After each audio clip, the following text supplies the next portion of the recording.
നമ്മുടെ നാട്ടിലത്തെ ഒരു പ്രത്യേക അവസ്ഥയാണ്. കാരണം എന്താ വെച്ചാൽ പാടും എന്ന് പറഞ്ഞാൽ സിനിമ പാടിയിട്ടുണ്ടോ അപ്പൊ മുരളി സ്ഥിരം പറയുന്ന ഒരു ഉത്തരവുണ്ട്. ഞങ്ങൾ രണ്ടുപേരും കൂടെ പോകുമ്പോ ഞാൻ പാടിയിട്ടില്ല, മഞ്ജു പാടി.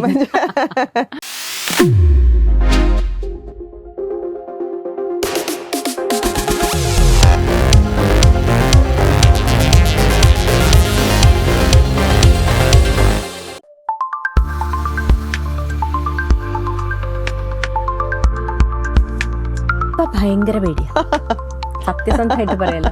പണ്ട് പേടിയുണ്ടായിരുന്നില്ല. എന്ത് കാര്യത്തിനും ശ്രമിക്കാൻ ഒരു മനസ്സുണ്ടാവുക. ശ്രമിച്ചിട്ട് കിട്ടിയില്ല എന്ന് പറയുമ്പോ സങ്കടമൊക്കെ ഉണ്ടാവും, അതില്ല എന്ന് പറയണൊന്നുമില്ല. പക്ഷെ അവിടെ ശ്രമിച്ചു, അതാണ് അവിടെയാണ് പോയിന്റ്. പാട്ട് ഭയങ്കര ഒരു മെഡിസിൻ അല്ലേ. കളിവീടുറങ്ങിയല്ലോ, കളിവാക്കുറങ്ങിയല്ലോ, ഒരു നോക്കു കാണുവാൻ. പിക്നിക്കിന് പോലെ പക്ഷേ ഇവര് ഭയങ്കര ഒരു രക്ഷയില്ല, മൊത്തം അലമ്പാണ്. തഴുകുന്ന തിരമാലകളെ, ചിരിക്കുന്ന പൂക്കളെ, തഴുകുന്ന തിരമാലകളെ, ചിരിക്കുന്ന പൂക്കളെ, അറിയില്ല നിങ്ങൾക്കെന്റെ. നമസ്കാരം. ഇന്നത്തെ നമ്മുടെ ഗസ്റ്റിനെ കുറിച്ച് പറയുകയാണെങ്കിൽ കളിവീട് ഉറങ്ങിയല്ലോ ദേശാടനം സിനിമയിലെ കൈതപ്പുറം സാറിൻ്റെ പാട്ട് വളരെ ഹിറ്റാക്കി മാറ്റി ആ പാട്ട് നമുക്ക് സമ്മാനിച്ചു തന്ന പ്ലേബാക്ക് സിംഗർ മഞ്ജു മേനോനാണ്. സ്വാഗതം ചെയ്യാം ടോക്ക് ഫ്രെയിമിൽ. കൂടുതൽ വിശേഷങ്ങൾ ചോദിച്ചറിയാം. നമസ്കാരം ചേച്ചി. നമസ്കാരം. കുറെ ദിവസമായില്ലേ നമ്മള്? സത്യം, കുറെ ദിവസമായി. ചേച്ചിയാണെങ്കിൽ ഇപ്പം മറ്റേ സമത്തിന്റെ പ്രോഗ്രാംസ് ആയിട്ടും ഒക്കെ ഭയങ്കര തിരക്ക് കാരണം ഇന്നാണ് നമുക്കൊരു ദിവസം കിട്ടിയത്. വളരെ സന്തോഷം. എന്തൊക്കെയുണ്ട് വിശേഷങ്ങള്? സുഖമായിരിക്കണു, ഇങ്ങനെ പോണു, വലിയ പ്രശ്നമില്ല. കുറച്ച് പാട്ടും കുറച്ച് ക്ലാസ്സുകളും കാര്യങ്ങളും ഒക്കെ ആയിട്ട് ക്ലാസ് എടുക്കുന്നുണ്ടല്ലേ പാട്ടിന്റെ? ഇപ്പം വളരെ കുറച്ച്. എന്താ വെച്ചാൽ നമ്മൾ ഈ പാട്ടുകൾ പാടുകയും കൂടെ ചെയ്യുമ്പോൾ ഒരുപാട് ക്ലാസ് ആയാൽ നമുക്ക് മാനേജ് ചെയ്യാൻ ബുദ്ധിമുട്ടാണ്. അതുകൊണ്ട് വോയിസിനെയും ഒക്കെ അത് പ്രശ്നമാവും വിചാരിച്ചിട്ട്. അപ്പോൾ അങ്ങനെയല്ല, ഞാൻ എന്റെ ശ്രുതിക്ക് എനിക്ക് അങ്ങനെ കംഫർട്ടബിൾ ആയിട്ടുള്ള അങ്ങനെയുള്ള കുട്ടികൾക്ക് ഞാൻ ക്ലാസ് എടുക്കണുള്ളൂ, അല്ലെങ്കിൽ എനിക്ക് പ്രയാസമാവും. അതുകൊണ്ട് കാരണം ഇടയ്ക്കിടയ്ക്ക് പ്രോഗ്രാംസും വരുന്നുണ്ടല്ലോ, വോയിസിന് സ്ട്രെയിൻ ആയാലും ബുദ്ധിമുട്ടല്ലേ. അപ്പൊ അതെങ്ങനെ ഓൺലൈൻ ക്ലാസ് ആണോ? ഓൺലൈൻ എല്ലാം. ഇപ്പൊ ഓഫ്ലൈൻ ക്ലാസ്സസ് എവിടെയാണ്? ഓൺലൈൻ ക്ലാസ് തന്നെയാണ്. പക്ഷെ ഒരു കാലത്ത് ഓൺലൈൻ ആയിരുന്നു, പക്ഷെ ഇപ്പൊ വീണ്ടും പിള്ളേർ തിരിച്ച് ഗുരുമുഖത്ത് തന്നെ പഠിക്കണം വരുന്നുണ്ട്. അങ്ങനെയുണ്ട്. പക്ഷെ എന്റെ എല്ലാം ഓൺലൈൻ. ഈ പുറമേ നിന്നുള്ള കുട്ടികളൊക്കെ ആകുമ്പോൾ അവർക്കൊക്കെ അതാണല്ലോ സൗകര്യം. അതുകൊണ്ട് അങ്ങനെ. എനിക്ക് തോന്നുന്നു ജനിച്ചത് പാലക്കാട് അല്ലെ? അതെ, പട്ടാമ്പിയാണ് ജനിച്ചത്. പക്ഷെ വളർന്നത് എറണാകുളത്താണ്. 10th സ്റ്റാൻഡേർഡ് വരെ പഠിച്ചത് കൊച്ചിക്കാരി തന്നെ പറയാം. കൊച്ചിക്കാരി. പിന്നെ ഈ സിറ്റിയോട് വല്ലാത്തൊരു അറ്റാച്ച്മെന്റ് ആണ്. കാരണം 7th സ്റ്റാൻഡേർഡ് വരെ ശ്രീ കൊച്ചിൻ ഗുജറാത്തി വിദ്യാലയ അവിടെയാണ് പഠിച്ചത്, മട്ടാഞ്ചേരിയിൽ. 8 to 10th മാർക്കറ്റ് റോഡിലെ സെന്റ് മേരീസ് കോൺവെന്റിലാണ് പഠിച്ചത്. അവിടെ നിന്നാണ് എനിക്ക് ഞാൻ കേരള സ്റ്റേറ്റ് യൂത്ത് ഫെസ്റ്റിവൽ കഴിഞ്ഞല്ലേ ഉള്ളൂ. സ്റ്റേറ്റ് യൂത്ത് ഫെസ്റ്റിവലിൽ ലൈറ്റ് മ്യൂസിക്കിന്റെ ഫസ്റ്റ് കിട്ടണതൊക്കെ സെന്റ് മേരീസ് കോൺവെന്റിൽ പഠിക്കുന്നത്. ഇപ്പം സെറ്റിൽഡ് ഇൻ പാലക്കാട്. പോയിട്ടൊരു 2 years. കൊച്ചിനെ മിസ് ചെയ്യാറില്ല? കൊച്ചി മിസ് ചെയ്യുന്നില്ല എന്ന് പൂർണ്ണമായിട്ട് പറയാൻ പറ്റില്ല. പക്ഷെ എനിക്ക് ഈക്വലി പാലക്കാട് ഇഷ്ടമാണ്. അത് അല്ല, പാലക്കാട് എന്ന് പറയുമ്പോൾ കുറച്ചുകൂടെ ടൗണിന്നൊക്കെ മാറി ഭയങ്കര ശാന്ത സുന്ദരമായിട്ട് നല്ല സ്ഥലമാണ്. നല്ല സ്ഥലമാണ്. ഇനി കൊച്ചിക്കാർ ചീത്ത പറയുന്നത് നല്ല ആളുകളുമാണ്. കുറെ കൂടെ സിമ്പിൾ ആണ് വടക്കോട്ട് പോകുന്നത്. ഞാൻ മീനാക്ഷിക്ക് പറഞ്ഞു തരാം. അല്ല, ഞാനും കൂടെ അത് ഏറ്റു പറയേണ്ട ആവശ്യമില്ലല്ലോ എന്ന് പറഞ്ഞു. ചെറുപ്പം മുതലേ പാട്ട് പഠിക്കാൻ തുടങ്ങിയിട്ടുണ്ടായിരുന്നു അല്ലേ? ചെറുപ്പം മുതലേ പറഞ്ഞപ്പം ഞാൻ പറഞ്ഞല്ലോ ഗുജറാത്തി മഹാജിക്സിന്റെ സ്കൂളിലാണ്. അവിടെ ശ്രീ കൊച്ചിൻ ഗുജറാത്തി വിദ്യാലയയിലെ മ്യൂസിക് ടീച്ചർ വളരെ ഫേമസ് ആയിട്ടുള്ള പ്ലേബാക്ക് സിംഗർ ശ്രീമതി ജെൻസി ആന്റണി, ജെൻസി ഗ്രിഗറി എന്നാണ് ഇപ്പൊ ഹസ്ബൻഡിന്റെ പേര്. അറിയാം. പിന്നെ ജെൻസി ടീച്ചറുടെ കുട്ടിയാണ് ഞാൻ. ഞാൻ പാടും എന്നുള്ളത് വീട്ടിൽ നിന്ന് ആദ്യം കണ്ടെത്തിയത്. ഇപ്പൊ എന്റെ വീട്ടിൽ എന്റെ അമ്മ പാടും, അമ്മയുടെ അനിയത്തി പാടും, എല്ലാവർക്കും പാട്ടുണ്ട്. അമ്മയുടെ വീട്ടിൽ പലർക്കും പാട്ടുണ്ട്. അപ്പോൾ അവരൊക്കെ കുട്ടിക്കാലത്തെ അത് കണ്ടെത്തി പാടും കുറേശ്ശെ പാടി തുടങ്ങുമ്പോഴത്തേക്കും ഈ സ്കൂളിൽ നമ്മൾ 1ാം ക്ലാസ്സിൽ അങ്ങനെ പോയി ചേരുമ്പോൾ ടീച്ചറാണ് ശരിക്കും അവിടെ നിന്ന് ഇങ്ങനെ ഒരു കുട്ടി പാടും എന്ന് പറഞ്ഞിട്ട് അതിലേക്ക് കൊണ്ടുവരുന്നത് ജെൻസി ടീച്ചറാണ്. എൻ്റെ ആദ്യത്തെ ഗുരു എന്ന് തന്നെ പറയാം, ടീച്ചർ തന്നെയാണ്. ടീച്ചർ അപ്പം പണ്ട് എന്ന് പറഞ്ഞാൽ ഇപ്പോഴത്തെ മാതിരിയൊന്നുമല്ല മീനാക്ഷി. ഈ ടീച്ചേഴ്സ് നമ്മളെല്ലാ കോമ്പറ്റീഷൻസിനും കൊണ്ടുപോകും. എത്ര കോമ്പറ്റീഷൻസ് ആണെന്നറിയോ പണ്ടൊക്കെ ഇവിടെ ഇങ്ങനെ പലതും. അതായത് നമുക്കറിയാം ഈ ഒരു വർഷത്തിൽ ഇത്ര ക്ലബ്സും അവരും ഒക്കെ കോമ്പറ്റീഷൻസ് നടത്തും. പണ്ട് അതേ ഉള്ളൂ വേദികള്. ഈ ഇതൊന്നും ഇല്ലല്ലോ, എന്താ പറയാ, സ്റ്റാർ സിംഗർ അങ്ങനത്തെ പരിപാടികളൊന്നും, റിയാലിറ്റി ഷോസ് ഒന്നും ഇല്ലല്ലോ. അവിടെയൊക്കെ ടീച്ചർ കൊണ്ടുപോകും. അപ്പൊ അവിടെ നിന്നൊക്കെ അന്ന് ഇതേപോലെ ഒപ്പം ഉണ്ടായിരുന്ന പലരും ഇപ്പൊ പ്രൊഫഷണൽസ് ആണ്. നമ്മുടെ ബിജു ഒക്കെ ഇല്ലേ, ബിജു നാരായണൻ. ബിജു എന്റെ 3 years സീനിയർ ആണ്. അന്ന് പോകുമ്പോ ആൺകുട്ടികളിൽ ബിജു ഉണ്ടാവും, അങ്ങനെ സ്ഥിരം കുറെ കുട്ടികള്. അങ്ങനെ കൂടുതലും ഈ യൂത്ത് ഫെസ്റ്റിവലിൽ എനിക്ക് കണ്ടിട്ടുള്ള ഓർമ്മ ബിജു ആണ്. പിന്നെ പ്രൊഫഷണൽ ആയിട്ട് വന്നിട്ടുള്ളത് ഞങ്ങള് രണ്ടുപേരുമാണ്. വേറെ പിന്നെ അങ്ങനെ കോമ്പറ്റീഷൻസിൽ അത്ര കണ്ടവര് വേറെ ആരും ഇല്ല എനിക്ക്, എന്റെ ഓർമ്മയിലില്ല. ഉണ്ടാവുകയായിരിക്കാം നിറയെ കുട്ടികൾ. അതും നമുക്ക് സങ്കടമാണ്. കാരണം അസലായിട്ട് പാടുന്ന ചില കുട്ടികളൊക്കെ ഈ കോമ്പറ്റീഷന്റെ ഈ ഒരു സ്കൂളിങ്ങിന്റെ ഒക്കെ കാലം കഴിയുമ്പോൾ അവരെങ്ങോട്ട് പോകണമെന്ന് അറിയില്ല. അവരൊക്കെ നമ്മൾ വിചാരിക്കും വളരെ പ്രൊഫഷണൽ ആയിട്ട് വരും എന്നൊക്കെ വിചാരിച്ചിട്ട്, പക്ഷെ അല്ല, എനിക്ക് തോന്നുന്നു ആ സമയത്ത് പ്രൊഫഷണാക്കി എടുക്കാനുള്ളൊരു പേടിയും കൂടെ ഉണ്ടാവും. അതെ അതെ അതെ. ഞാൻ പിന്നെ എന്താ അറിയില്ല, ഞാനൊരു 8ാം ക്ലാസ് 9ാം ക്ലാസ് ഒക്കെ ആകുമ്പോഴത്തേക്കും ഞാൻ അച്ഛനോട് പറഞ്ഞിരുന്നു എനിക്ക് മ്യൂസിക് തന്നെ പെർസ്യൂ ചെയ്യണം, അത് തന്നെ പഠിക്കണം എന്ന് പറഞ്ഞു. അപ്പോൾ അച്ഛൻ ഇതേപോലെ ചിറ്റൂർ ഗവൺമെന്റ് കോളേജിൽ പാലക്കാട് ഒക്കെ അന്വേഷിച്ച്, അന്ന് ഈ ഡിഗ്രി കോഴ്സ് എവിടെയാ, ബാക്കിയുള്ളടത്തൊക്കെ ഡിപ്ലോമയാണ്. ട്രിവാൻഡ്രം വിമൻസിലും ചിറ്റൂർ ഗവൺമെന്റ് കോളേജിലും ഡിഗ്രിയാണ്. അപ്പം അച്ഛൻ എന്താ വെച്ചാൽ നല്ല മിടുക്കത്തിയാവുകൊണ്ടേ, ഉഴപ്പൊന്നും അറിയാവുന്നതുകൊണ്ട് ഡിഗ്രി ജയിച്ചാ മതി എന്നൊരു ധാരണയുണ്ട്. എന്തെങ്കിലും പഠിക്കാണ്ടാവുമല്ലോ. അത് പാട്ട് മാത്രമാകുമ്പോ ഞാൻ എന്താക്കുന്ന ഒരു ഇതുള്ളതുകൊണ്ട് അങ്ങനെ. പക്ഷെ ആ ചെറിയ പ്രായത്തിൽ തന്നെ ഡ്രീം അതായിരുന്നു, പ്ലേ ബാക്ക് സിംഗർ അല്ലെങ്കിൽ പാട്ടിലോട്ട് വരണം. ഞാൻ ഈ കണ്ടിട്ടുള്ള, എനിക്ക് സത്യം പറയട്ടെ, എനിക്ക് ജെൻസി ടീച്ചറെ പോലെ ആവണം എന്നായിരുന്നു ആഗ്രഹം. നമുക്ക് ഒരു പേഴ്സൺ ടു ലുക്ക് അപ്പ്, ഒരു റോൾ മോഡൽ എന്നൊക്കെ പറയണ പോലെ. അയ്യോ എന്താണ് അവര്, വല്ലാത്തൊരു സിംഗർ അല്ലേ, സാധ്യ സിംഗർ. അപ്പം അത്രയ്ക്കും ടീച്ചർക്ക് അന്നും ഇന്നും എന്നോട് അതേ വാത്സല്യവും സ്നേഹമൊക്കെ. ഇപ്പൊ സമത്തിലൊക്കെ ടീച്ചർ വരുമ്പോഴേ ഞാൻ ഓടിപ്പോയെടുത്തിരിക്കുമ്പോൾ നമ്മുടെ മറ്റുള്ള സിംഗേഴ്സ് ഉണ്ടല്ലോ, പ്രീത ചേച്ചിയും അവരവരൊക്കെ എന്തെങ്കിലുമൊക്കെ പറയും. ഞാൻ പറയാം അത് നടക്കില്ല, ഇവിടെ അത് വേണ്ട, വേറെയാണ്. ഈ ചെറുപ്പം മുതലേ സ്റ്റേജ് പ്രോഗ്രാംസ് ഒക്കെ ചെയ്ത് തുടങ്ങിയിട്ടുണ്ടായിരുന്നോ? അതെന്താ വെച്ചാല് ഈ കോമ്പറ്റീഷൻസ് ഞാൻ പറഞ്ഞല്ലോ, അപ്പൊ ഈ കൊച്ചി ബേസ് ചെയ്ത് നിറയെ ഓർക്കസ്ട്രകളും കാര്യങ്ങളും ഒക്കെ ഉണ്ടല്ലോ. അപ്പൊ എൻ്റെ ഒരു ചെറിയച്ഛൻ്റെ ബ്രദർ ഈ പറഞ്ഞ പോലെ ഈ ഒരു ഡിവോഷണൽ ട്രൂപ്പ്, അന്ന് VHP ഒക്കെ ഉണ്ട്. അപ്പൊ അതിനെ ബേസ് ചെയ്തിട്ടൊരു ട്രൂപ്പ് ഫോം ചെയ്തപ്പോൾ അതില് വിശ്വശ്രുതി എന്ന് പറഞ്ഞിട്ട് അതില് കുറെ കുട്ടികളുണ്ട്. അതിലത്തെ ബാലകൃഷ്ണ കമ്മത്ത് മൃദംഗം വായിക്കണ ഭയങ്കര ഫേമസ് ആണ്. ബാലു, ഡീൻ മോഹൻ എന്ന് പറഞ്ഞൊരു തബലിസ്റ്റ് ഉണ്ട്. അവരൊക്കെ പ്രൊഫഷണൽസ് ആണ്. അവരൊക്കെ അന്ന് അതിലുണ്ട്. ബിജു പാടുന്നുണ്ട്, ഞാൻ പാടുന്നുണ്ട്. കുട്ടികളുടെ ഒരു ഓർക്കസ്ട്ര എന്നുള്ള പോലെ. വലിയവരുണ്ട്, പക്ഷെ ഞങ്ങൾ കുറെ കുട്ടികളുണ്ടായിരുന്നു അതിൽ പാടി തുടങ്ങി. അന്നൊക്കെ ഏത് പാട്ടുകളായിരിക്കും ചൂസ് ചെയ്യാറ്? പഴയ പാട്ടാണോ? ഡിവോഷണൽസ്. അവര് ഭജൻസും രാമചന്ദ്ര കൃപാലു ഭജമന ഹരണ ഭവ ഭയദാരുണം എന്നൊക്കെ പറഞ്ഞ കുറെ ഭജൻസ് അങ്ങനത്തെയൊക്കെ. പിന്നെ കുട്ടികൾക്ക് പാടാൻ പറ്റുന്ന അങ്ങനത്തെയൊക്കെ ഓരോ സാധനങ്ങളൊക്കെ പഠിപ്പിച്ച് അങ്ങനെ നല്ല രസമുള്ള പ്രോഗ്രാംസ് ആയിരുന്നു. അത് കഴിഞ്ഞിട്ട് പിന്നെ ഓരോ ഓർക്കസ്ട്ര, പിന്നെ ഇവിടെ ഒരു അമൃതവർഷിണി എന്ന് പറഞ്ഞൊരു ഓർക്കസ്ട്ര ഫോം ചെയ്തിരുന്നു, അതിൽ പാടിയിരുന്നു. പിന്നെ ഇവിടുത്തെ പല പല പല ഓർക്കസ്ട്രയിൽ എനിക്ക് തോന്നുന്നു ചെറുപ്പം മുതലേ സ്റ്റേജിൽ പാടുന്നു പറഞ്ഞു. അപ്പൊ സ്റ്റേജ് ഫിയർ എന്ന് പറഞ്ഞ സംഭവം ഉണ്ടായിട്ടുണ്ടാവില്ല? ഇപ്പൊ ഭയങ്കര പേടിയാ, സത്യസന്ധമായിട്ട് പറയാലോ. പണ്ട് പേടിയുണ്ടായിരുന്നില്ല. അത് നമ്മൾ കാര്യങ്ങൾ മനസ്സിലാക്കും തോറും തോന്നുന്നു ഈ പേടി വരുന്നത്. പണ്ടൊന്നും അറിയില്ലായിരുന്നു എന്നുള്ള. പക്ഷെ നേരെ തിരിച്ചുണ്ട്, കുട്ടികൾ വന്ന് ബൈക്ക് പിടിച്ചു കഴിഞ്ഞാൽ എല്ലാം ബ്ലാങ്ക് ആയി നിൽക്കുന്ന കുട്ടികളെ കാണാറുണ്ട്. അതുണ്ട്. അന്ന് എനിക്ക് അത്ര പേടി തോന്നിയിരുന്നില്ല. പിന്നെ ഈ കുട്ടികളാവുമ്പോൾ എന്താണെന്നറിയോ, ബേബി മഞ്ജു എന്ന് പറഞ്ഞ് പ്രോഗ്രാം ചെയ്ത് തുടങ്ങിയതാ. പിന്നെ കുമാരി മഞ്ജു ആയി, ഇങ്ങനെ ഓരോരോ സ്റ്റേജിൽ ഇങ്ങനെ പാടി വരികയാണല്ലോ. അപ്പൊ അന്ന് ഇങ്ങനെ കുട്ടികളെ അങ്ങനെ ആക്സെപ്റ്റ് ചെയ്യുമല്ലോ ആളുകള്. അതിന്റെ നമുക്ക് ഒരു ഗുണമുണ്ട്. അന്നത്ര പേടി തോന്നിയിരുന്നില്ല. ഇപ്പൊ ഈ പറഞ്ഞ പോലെ ബേജാറാ.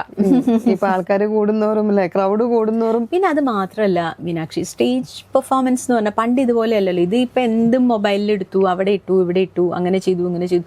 സ്റ്റേജ് പെർഫോമൻസസിന് എന്തൊക്കെ തന്നെ പറഞ്ഞാലും കുറെ പരിമിതികളുണ്ട്. അതായത് കൃത്യമായിട്ട് നമുക്ക് ശ്രുതിയും കാര്യങ്ങളും ഒക്കെ എത്തണം.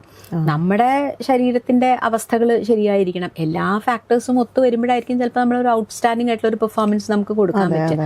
പിന്നെ ഇപ്പൊ സോഷ്യൽ മീഡിയക്ക് ഗുണവും ദോഷവും ഞാൻ പറയണ്ടല്ലോ. അതൊക്കെ എല്ലാരെയും ബാധിക്കുന്നുണ്ടാവുമല്ലോ. അതൊക്കെ ആയിരിക്കും. അത് കഴിഞ്ഞിട്ട് പിന്നെ കോളേജിങ് എനിക്ക് തോന്നുന്നു അതും പാലക്കാട്. അതെ അതെ. ഞാൻ 10th സ്റ്റാൻഡേർഡ് വരെ ഇവിടെ പഠിച്ചു. അന്നപ്പോ പ്രീ ഡിഗ്രിയാണ്. പ്രീ ഡിഗ്രി ആയപ്പോഴേക്കും തന്നെ ചിറ്റൂർ ഗവൺമെന്റ് കോളേജിലേക്ക് പോയി. അവിടെ മ്യൂസിക് ഉണ്ട്, ഞാൻ പറഞ്ഞല്ലോ. പ്രീ ഡിഗ്രിക്ക് തന്നെ നമുക്ക് അവിടെ മ്യൂസിക് ഓപ്ഷൻ എടുത്ത് പഠിക്കാം. 3rd ഗ്രൂപ്പ് എടുത്താൽ ഒരു സബ്ജക്ട് മ്യൂസിക് ഓപ്ഷൻ എടുത്ത് പഠിക്കും. അവിടെ നിന്നാണ് പ്രീ ഡിഗ്രി, ഡിഗ്രി, PG മൂന്നും അവിടുന്ന്. PG അവിടെ നിന്ന് കഴിഞ്ഞു.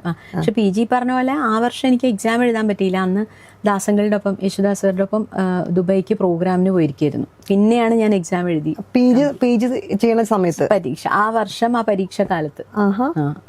അപ്പൊ ദാസാറിനെ എപ്പോഴാണ് ഫസ്റ്റ് കണ്ടത്? ഞാൻ പ്രീ ഡിഗ്രി ഒക്കെ ആവുമ്പോഴത്തേക്കും ഞാൻ പറഞ്ഞില്ലേ ഇവിടെ ഓർക്കസ്ട്രാസിലൊക്കെ നല്ല പാടിയിരുന്നു. അത് പിന്നെ ഇപ്പോൾ എല്ലായിടത്തും പാലക്കാട് ചെന്നു, അവിടെയും ഒരു നാദം എന്ന് പറഞ്ഞൊരു ഓർക്കസ്ട്ര ഉണ്ടായിരുന്നു, അവിടെ പാടിയിരുന്നു. അതിന് മുമ്പ് ഞാൻ എൻ്റെ സ്കൂളിങ് ഹൈസ്കൂൾ സമയത്ത് ഇവിടെ ആലപ്പിയിൽ ഒരു ക്ലാപ്സ് എന്ന് പറഞ്ഞൊരു ഓർക്കസ്ട്ര ഉണ്ടായിരുന്നു, അവരുടെ അടുത്തും പാടിയിട്ടുണ്ട് 1-2 വർഷം. അപ്പം അങ്ങനെ പ്രൊഫഷണലായിട്ട് വന്നതാണ്. പിന്നെ 10th കഴിഞ്ഞ് അവിടെ പോയി പ്രീ ഡിഗ്രി ആ സമയത്ത് ആണ് ഈ പറഞ്ഞ പോലെ ശ്രീ പി ജയചന്ദ്രൻ ജയനങ്കിൾ ഉണ്ടല്ലോ, ജയനങ്കിളിൻ്റെ ഒരു പ്രോഗ്രാമിന് കൂടെ പാടാമോ എന്ന് പറഞ്ഞിട്ട്. കാരണം തൃശ്ശൂർ ഓർക്കസ്ട്രകളിലൊക്കെ ഞാൻ പാടിയിരുന്നു. അപ്പോൾ അവിടുന്ന് ഒരു അങ്കിള് ചോദിച്ചിട്ട് ജനങ്ങളുടെ ഒപ്പം പ്രോഗ്രാംസ് ചെയ്യാൻ തുടങ്ങി. എനിക്ക് തോന്നുന്നു ഒരു 2.5-3 വർഷത്തോളം ജനങ്ങളുടെ അടുത്ത് ഞാൻ പ്രോഗ്രാം ചെയ്തിട്ടുണ്ട് ഒപ്പം. അതിന് കോളേജ് പഠിക്കുന്ന സമയമാണ്, കോളേജിലാണ്, ചെറുപ്പത്തിൽ പ്രീ ഡിഗ്രിക്ക് പഠിക്കുകയാണ്. അപ്പൊ അങ്കിൾ ഈ പറഞ്ഞ പോലെ കാലിക്കറ്റ് ഒരിക്കൽ ഒരു പ്രോഗ്രാം ഉണ്ടായപ്പോൾ അങ്കിൾ എന്നോട് പറഞ്ഞു, അവിടെ ഒരു റിഹേഴ്സൽ, ഒരു ചാലപ്പുറത്ത് മുല്ലശ്ശേരി എന്ന് പറഞ്ഞൊരു വീട്ടിലാണ് റിഹേഴ്സൽ, നമുക്ക് അവിടെ പോവാം. അപ്പം അങ്കിൾ പോകുന്ന സമയത്ത് എന്നോട് പറഞ്ഞു തന്നു, അവിടെ ഇങ്ങനെ തളർന്നിട്ട് ആണ് ഒരു അങ്കിൾ അവിടെ ഉണ്ട്, അപ്പോൾ അവർക്ക് പാട്ട് ഭയങ്കര ഇഷ്ടമാണെന്നൊക്കെ പറഞ്ഞിട്ട്, നമ്മുടെ രാജു അങ്കിൾ, മുല്ലശ്ശേരി രാജഗോപാൽ. അങ്ങനെയാണ് ഞാൻ ആ വീട്ടിലേക്ക് ആദ്യമായിട്ട് പോണത്. അവിടെ ചെന്ന് ബേബി ആൻറ്റി, നാരായണി, രാജു അങ്കിള്. അപ്പൊ അന്ന് റിഹേഴ്സൽ അവരുടെ ആ വീടിന്റെ ഉമ്മർത്ത് വെച്ചിട്ടായിരുന്നു റിഹേഴ്സൽ കഴിഞ്ഞിട്ട് രാജു അങ്കിൾ ഉള്ളിലേക്ക് വിളിച്ചു. രാജു അങ്കിളിന് ഭയങ്കര ഇഷ്ടമായി. അപ്പോൾ കുറെ പാട്ടുകളൊക്കെ അടുത്തിരുത്തി പാടിച്ചു. സത്യം പറഞ്ഞ രാജു അങ്കിളിന്റെ ഒരു വാക്കാണ് എന്നെ പ്ലേ ബാക്ക് സിംഗർ ആക്കിയത്. രാജു അങ്കിള് ജയരാജേട്ടനും രഞ്ജിയേട്ടനും അറിയാലോ, അവരുടെ മക്കൾ തന്നെയാണ്. അപ്പൊ ജയരാജേട്ടനോട് പറഞ്ഞു, അവള് നന്നായി പാടും, അവൾക്ക് ഒരു അവസരം കൊടുക്കണം എന്ന് പറഞ്ഞു. ജയരാജേട്ടനെ ഞാൻ കണ്ടിട്ട് പോലുമില്ല. ജയരാജേട്ടൻ ഇവിടുന്ന് വിളിക്കുകയാണ്, സോപാനം എന്ന് പറഞ്ഞ സിനിമ അവിടുന്ന് അതിന്റെ വർക്ക് ചെന്നൈയിൽ വെച്ച് നടക്കുമ്പോൾ അങ്ങോട്ട് വിളിച്ചു. ഞങ്ങൾ പാലക്കാട് ഞാനും അച്ഛനും കൂടി പോയി. അവിടെ ചെന്നിട്ടാണ് ഞാൻ ജയരാജേട്ടനെയൊക്കെ കാണുന്നത്. അപ്പോൾ ഈ പറയുന്ന ആളുടെ വാക്കിന്റെ ഒരു വിലയാണ് നമ്മൾ ആലോചിക്കുന്നത്. അവിടെ ചെന്ന് ഫസ്റ്റ് പാട്ടാണ് താരപുരം ചേർത്ത്. അന്നാണ് ദാസങ്കിളിനെ കാണുന്നത്. അയ്യോ വിറച്ചിട്ട്, അയ്യോ അതന്നെ, അതും വലിയൊരു സിനിമയും കൂടെ പാടണത്. 17 വയസ്സേ കഴിഞ്ഞിട്ടുള്ളൂ എനിക്ക്. അതാ പറഞ്ഞ, ഒന്നും പറയണ്ട. ചിത്ര ചേച്ചി, ദാസങ്ങള് ആകെ ഇങ്ങനെയുള്ള. ചിത്ര ചേച്ചിനെ അവിടെ നിന്നാണ് ആദ്യം കാണുന്നത്? ചിത്ര ചേച്ചി ഞാൻ അതിന് തൊട്ട് മുൻപ് ട്രിവാൻഡ്രത്ത് ഒരു പ്രോഗ്രാമിന് ചിത്ര ചേച്ചിയുടെ കാണാൻ പോയിട്ട് കണ്ടിട്ടുണ്ട്. അതായത് അപ്പം ഞാൻ രവീന്ദ്ര മാസ്റ്ററുടെ 1-2 പ്രോഗ്രാമുകൾക്ക് പാടാൻ പോയിരുന്നു. രവീന്ദ്ര മാസ്റ്ററുടെ സാറിന്റെ പാട്ടുകൾ ഉൾപ്പെടുത്തിയ ഗാനമേളകൾ മാഷന്നെ വിളിക്കുക. അപ്പൊ അതിന് ട്രിവാൻഡ്രത്ത് പൂജപ്പുരയിൽ ഞങ്ങളുടെ പ്രോഗ്രാം ഉണ്ടായിരുന്നു. അതിന്റെ തലേ ദിവസം ചിത്ര ചേച്ചിയുടെ പ്രോഗ്രാം ആയിരുന്നു. ചില ദിവസങ്ങൾ നമ്മൾ ലൈഫിൽ നിന്ന് മാറത്തില്ല. എനിക്ക് ഇന്നും ഓർമ്മയുണ്ട്, മൗന സരോവരൊക്കെ ചേച്ചി പാടണ കേട്ടിട്ട് റെക്കോർഡ് വെച്ചതാണെന്ന് തോന്നുന്നു. പാടുമ്പോ ആ പ്രോഗ്രാമിനാണ് ഞാൻ ചേച്ചി ആദ്യമായിട്ട് കാണുന്നത്. അത് കഴിഞ്ഞ ഉടനെ തന്നെയാണ് ഏകദേശം വലിയ സമയം ആയില്ല, അപ്പോഴേക്കും തന്നെ ചെന്നൈയിൽ നിന്ന് അതൊരു സമാധാനം ഉണ്ടായിരുന്നു. ചേച്ചി അത് നമുക്ക് മ്യൂസിക് ബേസ്ഡ് ആയിരുന്നല്ലോ ആ സിനിമ. അപ്പൊ അതുകൊണ്ട് കുറെ കീർത്തനങ്ങള് അങ്ങനെയൊക്കെ ഒപ്പം പാടാനും ഒക്കെ ഉണ്ടായിരുന്നു. അതൊരു ഭാഗ്യം ഉണ്ടായി. ചേച്ചി ഞാനും കൂടി ഒപ്പം നിന്നിട്ടാണ് അതിലത്തെ 1-2 കീർത്തനങ്ങളൊക്കെ പാടിയതും ആ സിനിമയ്ക്ക് വേണ്ടിയിട്ട്. ദാസങ്കിള് പഠിപ്പിക്കുന്നതായിട്ടാണ്, അങ്ങനെയാണ്. അപ്പം മനോജ് കെ ജയൻ ചിപ്പിനെ മാറ്റേ കുട്ടി അവർ രണ്ടുപേരും പഠിപ്പിക്കുന്നതായിട്ട്. അപ്പൊ ആ ചെറിയ കുട്ടിക്ക് വേണ്ടിയിട്ടുള്ള ശബ്ദം ഞാനും, ചിപ്പിക്ക് ചിത്ര ചേച്ചി, അങ്ങനത്തെ രീതിയിൽ അങ്ങനെയൊക്കെ ഒരുമിച്ച് പാടാനും നമ്മളെ നല്ലോണം കംഫർട്ടബിൾ ആക്കിയിട്ട്. ഇപ്പൊ ചിത്ര ചേച്ചിയൊക്കെ ആയിട്ടുള്ള റിലേഷൻഷിപ്പ് എന്ന് പറയുമ്പോൾ അന്ന് മുതൽ ഇന്ന് വരെ അതിങ്ങനെ, കാരണം നമുക്ക് ആ ദിവസം മറക്കാൻ പറ്റില്ല. ചേച്ചി ഞാനിങ്ങനെ ടെൻഷൻ അടിച്ചിട്ട് ചേച്ചി ഒന്നും പേടിക്കണ്ടെന്ന് പറഞ്ഞ ചൂടുവെള്ളമൊക്കെ എടുത്തു തന്ന് മോള് കുടിച്ചോളൂ, ഒരു കുഴപ്പമുണ്ടാവില്ല. അങ്ങനെ നമ്മളെ അത്രയും കംഫർട്ടബിൾ ആക്കിയിട്ടേ വല്ലാത്തൊരു എക്സ്പീരിയൻസ് ആണ്. നമുക്കൊരു 4 വരി, അയ്യോ എനിക്കും എൻ്റെ one of the favourite songs ആണ് ആ പാട്ട്. പാടാം. താരനൂപുരം ചാർത്തി സ്നേഹയാമം ശ്യാമപരിഭവം പെയ്തു മഞ്ഞു വീണു മൗനരാഗമോടെ പ്രിയ ചന്ദ്രലേഖ നിന്നു.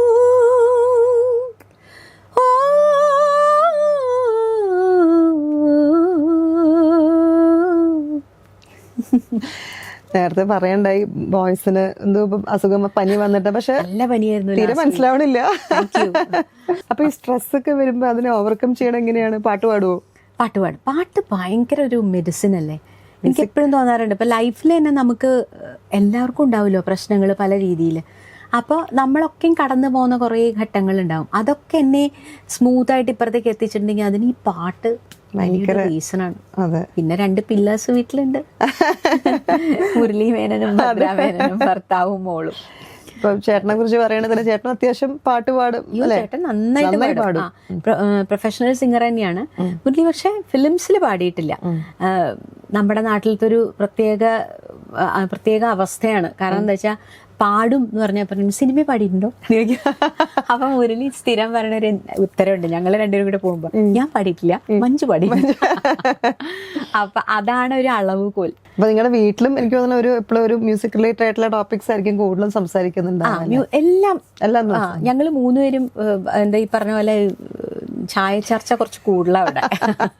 മൂന്നുപേരും എല്ലാ ടോപ്പിക്സും വരും. സിനിമ വരും, പാട്ട് വരും, സ്പിരിച്വാലിറ്റി വരും, അങ്ങനെയൊക്കെ. അത് മോളും ഈക്വലി അവളിലും അതിൽ ഇൻവോൾവ് ആയിട്ട് അങ്ങനത്തെ ഒരു സെറ്റപ്പാണ്. അങ്ങനെയാണ് അവിടെ. അങ്ങനെ ഒരു പ്രോപ്പർ കമ്മ്യൂണിക്കേഷൻ വേണല്ലോ.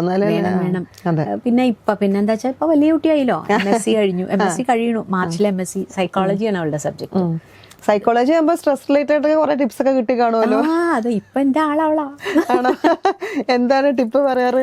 അങ്ങനെയൊന്നും പറയില്ല. എന്നോട് പറയാം, അമ്മ എന്തിനാണ് ഈ അമ്മയ്ക്ക് എന്തിനാ ഇങ്ങനെ ഒരു വാലിഡേഷൻ എന്തിനാന്ന് ചോദിക്കുക എന്നോട്. ഞാൻ പറയും, അന്ന് പ്രോഗ്രാം അത് നന്നായി പാടിയില്ലെങ്കിൽ അവരെന്ത് ആരെന്ത് വിചാരിച്ച എന്താ അമ്മേ, അന്നത്തെ ദിവസം അന്നത്തെ പെർഫോമൻസ് കഴിഞ്ഞു, അങ്ങനെ ചിന്തിച്ചുകൂടെ ചോദിക്കാം. അപ്പൊ എനിക്ക് അവളോട് സമ്മതിച്ചു കൊടുക്കുന്നില്ലെങ്കിലും ചിലപ്പോൾ എനിക്ക് തോന്നുന്നു എന്താ അല്ലേ അവൾക്ക് ഇങ്ങനെയൊക്കെ ചിന്തിക്കാൻ പറ്റുന്നുണ്ട്. ഇപ്പൊ നമ്മള് റിയാലിറ്റി ഷോ എടുത്ത് നോക്കുകയാണെങ്കിൽ തന്നെ എല്ലാവരും നല്ല സിംഗേഴ്സ് ആണ്. പക്ഷെ ആ ഒരു സമയത്ത് കിട്ടണ ആ ഒരു ടൈമാണ്, ആ ഒരു ദൈവത്തിന്റെ ഒരു അനുഗ്രഹം കൊണ്ടാണ് ഫസ്റ്റ് സെക്കൻഡും തേർഡും പോണത്. അല്ലാണ്ട് നമുക്ക് ഒരാളെ മാറ്റി നിർത്താൻ പറ്റില്ല എന്ന് പറഞ്ഞ പോലെയാണ്. എന്ത് നല്ല.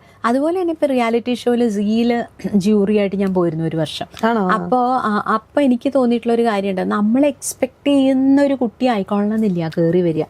ഭഗവാനെ നമ്മളൊന്നും വിചാരിക്കാത്ത കുട്ടികൾ ഒരു 4 റൗണ്ട് 5 റൗണ്ടൊക്കെ കഴിയുമ്പോഴേക്കും അവരുടെ ലെവലേ അങ്ങോട്ട് മാറും. അത് എന്തൊക്കെ ഫാക്ടേഴ്സ് ആണ് അപ്പൊ അത് അവർക്ക് അനുകൂലമായിട്ട് നിൽക്കണേ നമുക്കറിയില്ല. നല്ല രസമാണ് കുട്ടികളുടെ ജൂറി എന്ന് പറയുമ്പോൾ അവിടെ എന്തൊക്കെ പിള്ളേർക്ക് ഇങ്ങനെ ട്രെയിൻ ചെയ്യണം. അപ്പൊ ഈ ട്രെയിനിങ്ങിനൊക്കെ എനിക്ക് കുറെ കൂടെ ഗുണം ഉണ്ടായത് എന്താ വെച്ചാൽ ഞാൻ ഇത് തന്നെയാണല്ലോ പഠിച്ചത്. MA മ്യൂസിക് അവിടുന്ന് കഴിഞ്ഞു ചിറ്റൂർ ഗവൺമെന്റ് കോളേജിൽ നിന്ന്. പിന്നെ കുറച്ചൊരു പഠിപ്പിന്റെ അസുഖമുണ്ട്. അപ്പൊ കുറച്ച് കാലം കഴിഞ്ഞ് മോളൊക്കെ ഒരു 6-7 വയസ്സായപ്പോ എനിക്കൊന്ന് MPhil ചെയ്താൽ കൊള്ളാമെന്ന് തോന്നി. UGC എഴുതിയപ്പോ UGC കിട്ടി. അപ്പൊ MPhil ചെയ്തു. എന്റെ ഒരു ടീച്ചർ തന്നെ പറഞ്ഞിട്ട് കുട്ടി അത് ചെയ്യൂന്ന് പറഞ്ഞു. MPhil ചെയ്തു. UGC കിട്ടിയത് കൊണ്ട് ഞാൻ യൂണിവേഴ്സിറ്റിയിൽ ഒരു 10 years ഗസ്റ്റ് ഫാക്കൽറ്റി ആയിട്ട് ശങ്കരാചാര്യ യൂണിവേഴ്സിറ്റിയിൽ വർക്ക് ചെയ്തു. അത് കഴിഞ്ഞ് അപ്പൊ അവിടെ നിന്ന് തോന്നി എന്നാ ഒന്ന് PhD ചെയ്യാം. ഡോക്ടറേറ്റ് കൊടുത്തു. അടിപൊളി. ഇവിടെ സുദീപും അവരൊക്കെ ഡോക്ടർ മഞ്ജു മേനോൻ. അത് എന്നെ അതിനൊരു സമം ഈ പറഞ്ഞ ഒരു ആദരം എന്ന് പറഞ്ഞൊരു സംഭവം ഞങ്ങളുടെ മീറ്റിങ്ങിന്റെ ദിവസം ഉണ്ടായിരുന്നു. അപ്പൊ എല്ലാരും കൂടി അവിടുന്ന് എന്താണ് പനിയുണ്ട് എന്താ ചെയ്യേണ്ടത് ഡോക്ടർ? പനിക്ക് പാരസെറ്റമോളാ നല്ലത്, പനിക്ക് ഇന്ന പാട്ട് കേൾക്കൂ. അത് നല്ല വേറൊരു ടൈപ്പ് ഓഫ് ട്രീറ്റ്മെന്റ്. അപ്പം ഇതും കൂടെ എടുത്ത സ്ഥിതിക്ക് പിന്നെ പിള്ളേരെ ഈസി ആയിട്ട് ഹാൻഡിൽ ചെയ്യാം ഗ്രൂമിങ് കുട്ടികളെ. പിന്നെ എന്തെന്നറിയോ മീനാക്ഷി, നമ്മള് പഠിച്ചിരുന്നപ്പോഴത്തെ പോലത്തെ ഒരു രീതിയൊന്നുമല്ല ഇപ്പൊ, ഒക്കെ മാറി. കുട്ടികളൊക്കെ എന്താ പറയാ, നമുക്കൊക്കെ എൻ്റെ സാറൊക്കെ ഉണ്ടല്ലോ, ഗുരുക്കന്മാരെയാണല്ലോ ആദ്യം. ജെൻസിറ്റിസിന്റെ കാര്യം പറഞ്ഞു. ഞാൻ ആദ്യം പാട്ട് പഠിച്ചു തുടങ്ങിയത് ശരിക്കും ക്ലാസിക്കൽ പഠിപ്പിക്കണം എന്ന് ടീച്ചർ തന്നെ പറഞ്ഞിട്ടാണ്. പള്ളുരുത്തിയിൽ ഒരു രാമൻകുട്ടി മേനോൻ എന്ന് പറഞ്ഞൊരു ഭാഗവതർ ഒരു സാർ ഉണ്ടായിരുന്നു. സാറിൻ്റെ അടുത്താണ് ഞാൻ പാട്ട് ആദ്യം പഠിക്കുന്നത്. അത് കഴിഞ്ഞ് പാലക്കാട് ചെന്നു. പാലക്കാട് MB മണി എന്ന് പറഞ്ഞ സാറിൻ്റെ അടുത്ത് പഠിച്ചു. മണിയേട്ടൻ തന്നെ എന്നെ കൊണ്ടുപോയിട്ട് പാലക്കാട് KS നാരായണസ്വാമി സാർ അദ്ദേഹത്തിൻ്റെ അടുത്താക്കി. ഞാനെപ്പോഴും ആലോചിക്കും, സാറ് ഭയങ്കര സ്ട്രിക്റ്റ് ആയിട്ടുള്ളൊരു സാറായിരുന്നു. സാർക്ക് ഒരു 10:30 ക്ലാസ് എന്ന് പറഞ്ഞാൽ 10:25 എത്തിയാലും സാർക്ക് ദേഷ്യം വരും, 35 ആയാലും ദേഷ്യം വരും. അപ്പോൾ സാറിൻ്റെ അടുത്തുനിന്നും ഒക്കെ പഠിച്ചപ്പോൾ നമുക്ക് കുട്ടികളെ പഠിപ്പിക്കേണ്ട രീതി ഞാൻ ഇവരിൽ നിന്നൊക്കെ പഠിച്ചു. എത്ര നമ്മൾ നന്നായി പാടിയാലും ഈ പഠിപ്പിക്കാനൊരു രീതിയുണ്ട്. അതൊരു വേറൊരു കഴിവാന്ന് തോന്നുന്നു എനിക്ക്. അതിപ്പം ഈ പറഞ്ഞ പോലെ എൻ്റെ ഗൈഡ് ഉണ്ട് ഡോക്ടർ മഞ്ജു ഗോപാൽ, ശങ്കരാചാര്യ യൂണിവേഴ്സിറ്റിയിൽ. മഞ്ജു മിസ് എപ്പോഴും പറയും, മഞ്ജു ഒരു ഔട്ട്സ്റ്റാൻഡിങ് സിംഗർ, ഒരു ഔട്ട്സ്റ്റാൻഡിങ് ടീച്ചർ ആയിക്കൊള്ളണമെന്നില്ല. കോൺസെപ്റ്റ്സ് കുട്ടികളിലേക്ക് എത്തിക്കാനും അവരെ ഗൈഡ് ചെയ്യാനും ഉള്ളൊരു കഴിവാണൊരു ടീച്ചർക്ക് ആവശ്യം. അത് ശരിയാണ് ഒരു തരത്തിൽ നോക്കി. അപ്പൊ അതുകൊണ്ട് പക്ഷെ ഞാൻ പറയണ അവരുടെയൊക്കെ മെന്റാലിറ്റി ഒക്കെ മാറി. കുട്ടികളുടെ ആ ഒരു എല്ലാം വ്യത്യാസമായാലും മീനാക്ഷിക്ക് അറിയാലോ. പിന്നെ മീനാക്ഷി ചിന്തിച്ച പോലെ അല്ലല്ലോ മോളുടെ കാര്യങ്ങളിലൊരിക്കലും പറ്റില്ല. നമ്മൾ അവരെ കൂടെ യാത്ര ചെയ്യാന്നുള്ളതാണ് ചെയ്യാൻ പറ്റുള്ളൂ. അല്ലാണ്ട് നമ്മുടെ അന്നത്തെ കാലം പിടിച്ചിരുന്നു കഴിഞ്ഞാൽ നടക്കില്ല. പക്ഷേ അന്നത്തെ കാലത്ത് ഉണ്ടായിരുന്ന ഗുണങ്ങളെ കുറിച്ച് നമ്മളൊന്ന് ബ്രീഫ് ചെയ്യണം നല്ലതാണ്. അത് ഞാൻ ചെയ്യാറുണ്ട്, അതെപ്പോഴും ഞാൻ ചെയ്യും. അതുപോലെ ഞാൻ ഇനി പഠിപ്പിക്കണ ചിലപ്പോൾ പിള്ളേർ ഈ ലിങ്കൊക്കെ അയച്ചാലും ഒരു 5 മിനിറ്റ് 10 മിനിറ്റ് ഒക്കെ, അപ്പോൾ ഞാൻ പറയും ടൈം കീപ്പ് ചെയ്യണം, അല്ലെങ്കിൽ യു ഷുഡ് ഇൻഫോം മീ. ഞാൻ 10 മിനിറ്റ് ഉണ്ടാവില്ല മിസ്, ഞാൻ ലേറ്റ് ആവും. അതവർ ചെയ്യണം. അവരെന്നാലേ റെസ്പോൺസിബിൾ ആവുള്ളൂ. എൻ്റെ ഈ ഒരു കാര്യം ചെയ്യുന്നത് കൊണ്ട് അവർ നാളെ വേറെ കാര്യങ്ങളിലും അത് അപ്ലൈ ചെയ്യും. അത് വേണം. അത് അങ്ങനെ ഭദ്രക്കുട്ടി പറയും, ഓഹ് എന്താ നിവൃത്തിയില്ല. ഈ ഓരോ പാട്ടിനെ കുറിച്ച് പറഞ്ഞാൽ ഓരോ പാട്ടും ഓരോ മൂഡ് ക്രിയേറ്റ് ചെയ്യണ സംഭവങ്ങളാണെന്നുള്ളത്. ഇപ്പം കളി വീട് ഉറങ്ങിയുള്ള ആ പാട്ട് എന്ന് പറഞ്ഞെങ്കിൽ നമ്മൾ ഒരു മലയാളിയും അത് കേൾക്കാതിരുന്നിട്ടുണ്ടാവില്ല. അത്രയും നമുക്കിങ്ങനെ ഇപ്പോഴും ആ പാട്ട് കേട്ട് കഴിഞ്ഞാൽ കരഞ്ഞു പോകുന്നുള്ളതാണ്. ആ ഒരു പാട്ടിലേക്കുള്ളൊരു വഴി എങ്ങനെയായിരുന്നു? അതിപ്പോ ഈ സോപാനം പാട്ട് ഭയങ്കര ഹിറ്റായൊരു പാട്ട് അതായിരുന്നു.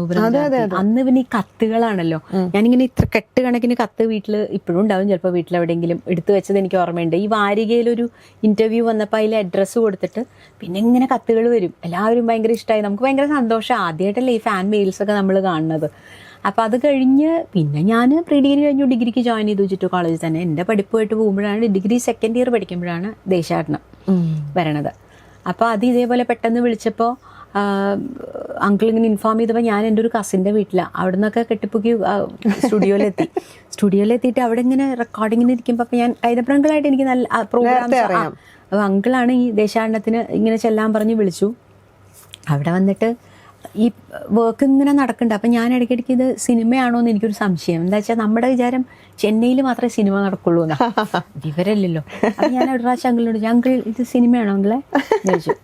ആ പറഞ്ഞു. പിന്നെയും ചോദിച്ചു കുറച്ചു നേരം കഴിഞ്ഞപ്പോൾ, നീ എന്താന്ന് ഇത് ഇടയ്ക്കിടയ്ക്ക് ഇത് ചോദിച്ചോണ്ടിരിക്കണേ? എന്നോട് പറഞ്ഞ സിനിമയാണ് മോളെ, അത് ഇവിടെ ചെയ്യണമെന്നേ ഉള്ളൂ. ആദ്യമായിട്ട് പൂർണ്ണമായിട്ടും ഇത് ദേശാടനം.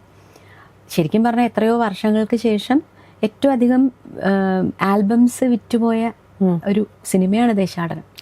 അയ്യോ ഭയങ്കരായിരുന്നില്ല അതിന്റെ ഒരു, എന്തായിരുന്നു ആ പാട്ടുകള്, ഏത് പാട്ടാണ്, അങ്ങനെയല്ലേ, നല്ലൊരു എക്സ്പീരിയൻസ് ആയിരുന്നു. അപ്പൊ ഈ കഥ മൊത്തം പറഞ്ഞു തന്നിരുന്നോ? ഇതാണ് അങ്കിള് പറഞ്ഞു തന്നിരുന്നു. അങ്കിള് ഇങ്ങനെയാണ് ഇതിന്റെ ഒരു സംഭവം എന്ന് പറഞ്ഞു തന്നിരുന്നു. പക്ഷെ അത്രയൊക്കെ മനസ്സിലാക്കിയിട്ടൊന്നും അല്ല. ഞാൻ അതാണ് വരണത്. കാരണം അത് കഴിഞ്ഞിട്ട് നമ്മളൊരു അമ്മയാവുമ്പോഴാണ് ഈ പാട്ടിന്റെ ശരിക്കുള്ള ഇമോഷൻസ് നമുക്ക് ഫീൽ ചെയ്യണത്. സത്യം. ഞാൻ ഇപ്പൊ 2 ദിവസം മുന്നേ കൂടെ അത് കേട്ടപ്പോ എന്ത് രസമായിട്ടാ പാടി വെച്ചേക്കണത്. നമുക്കിങ്ങനെ കുറെ നമ്മൾ ചിലപ്പോ അതിലോട്ട് പോയി കഴിഞ്ഞാൽ നമ്മൾ ഓട്ടോമാറ്റിക്കലി നമുക്ക് കരഞ്ഞു പോകും. കാരണം അത്രയും ഇമോഷൻ നിറഞ്ഞിട്ടുള്ള ഒരു പാട്ടാണത്. നമുക്കത് എന്താണെങ്കിലും പാടിയിട്ടില്ലെങ്കിൽ ആൾക്കാരുണ്ട് തല്ലിക്കൊല്ലോ. കളി വീടുറങ്ങിയല്ലോ,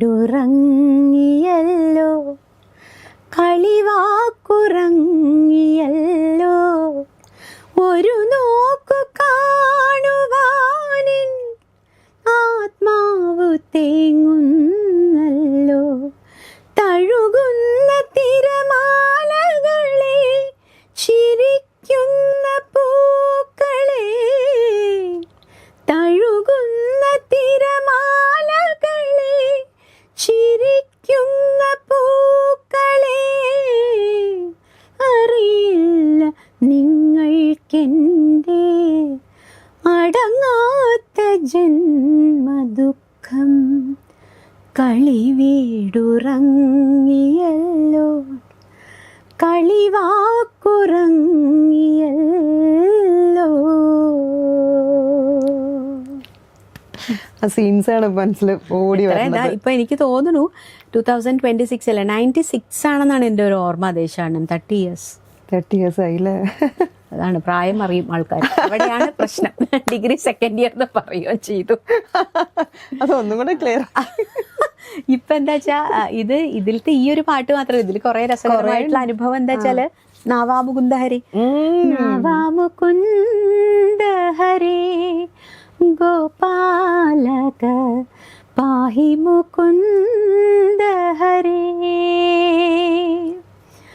വരദായകയതു നന്ദന സുന്ദര നാവ. ഈ പാട്ട് ഞാനും ദീപും കൂടിയാണല്ലോ പാടിയങ്ങനെ. അവനൊന്ന് 7ാം ക്ലാസ്സിൽ, 10-12 വയസ്സേ ഉള്ളൂ.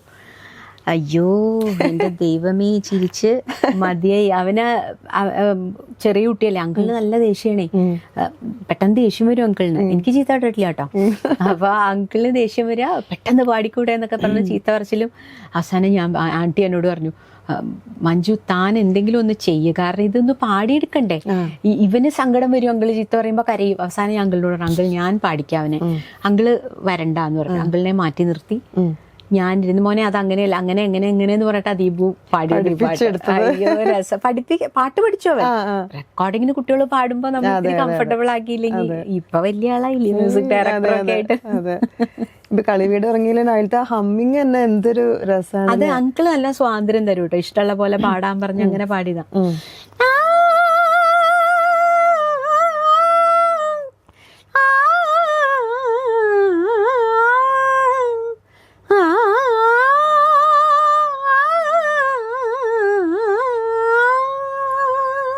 അടുത്ത ലൈനാണ് അതിലേറെ ടച്ചിങ്.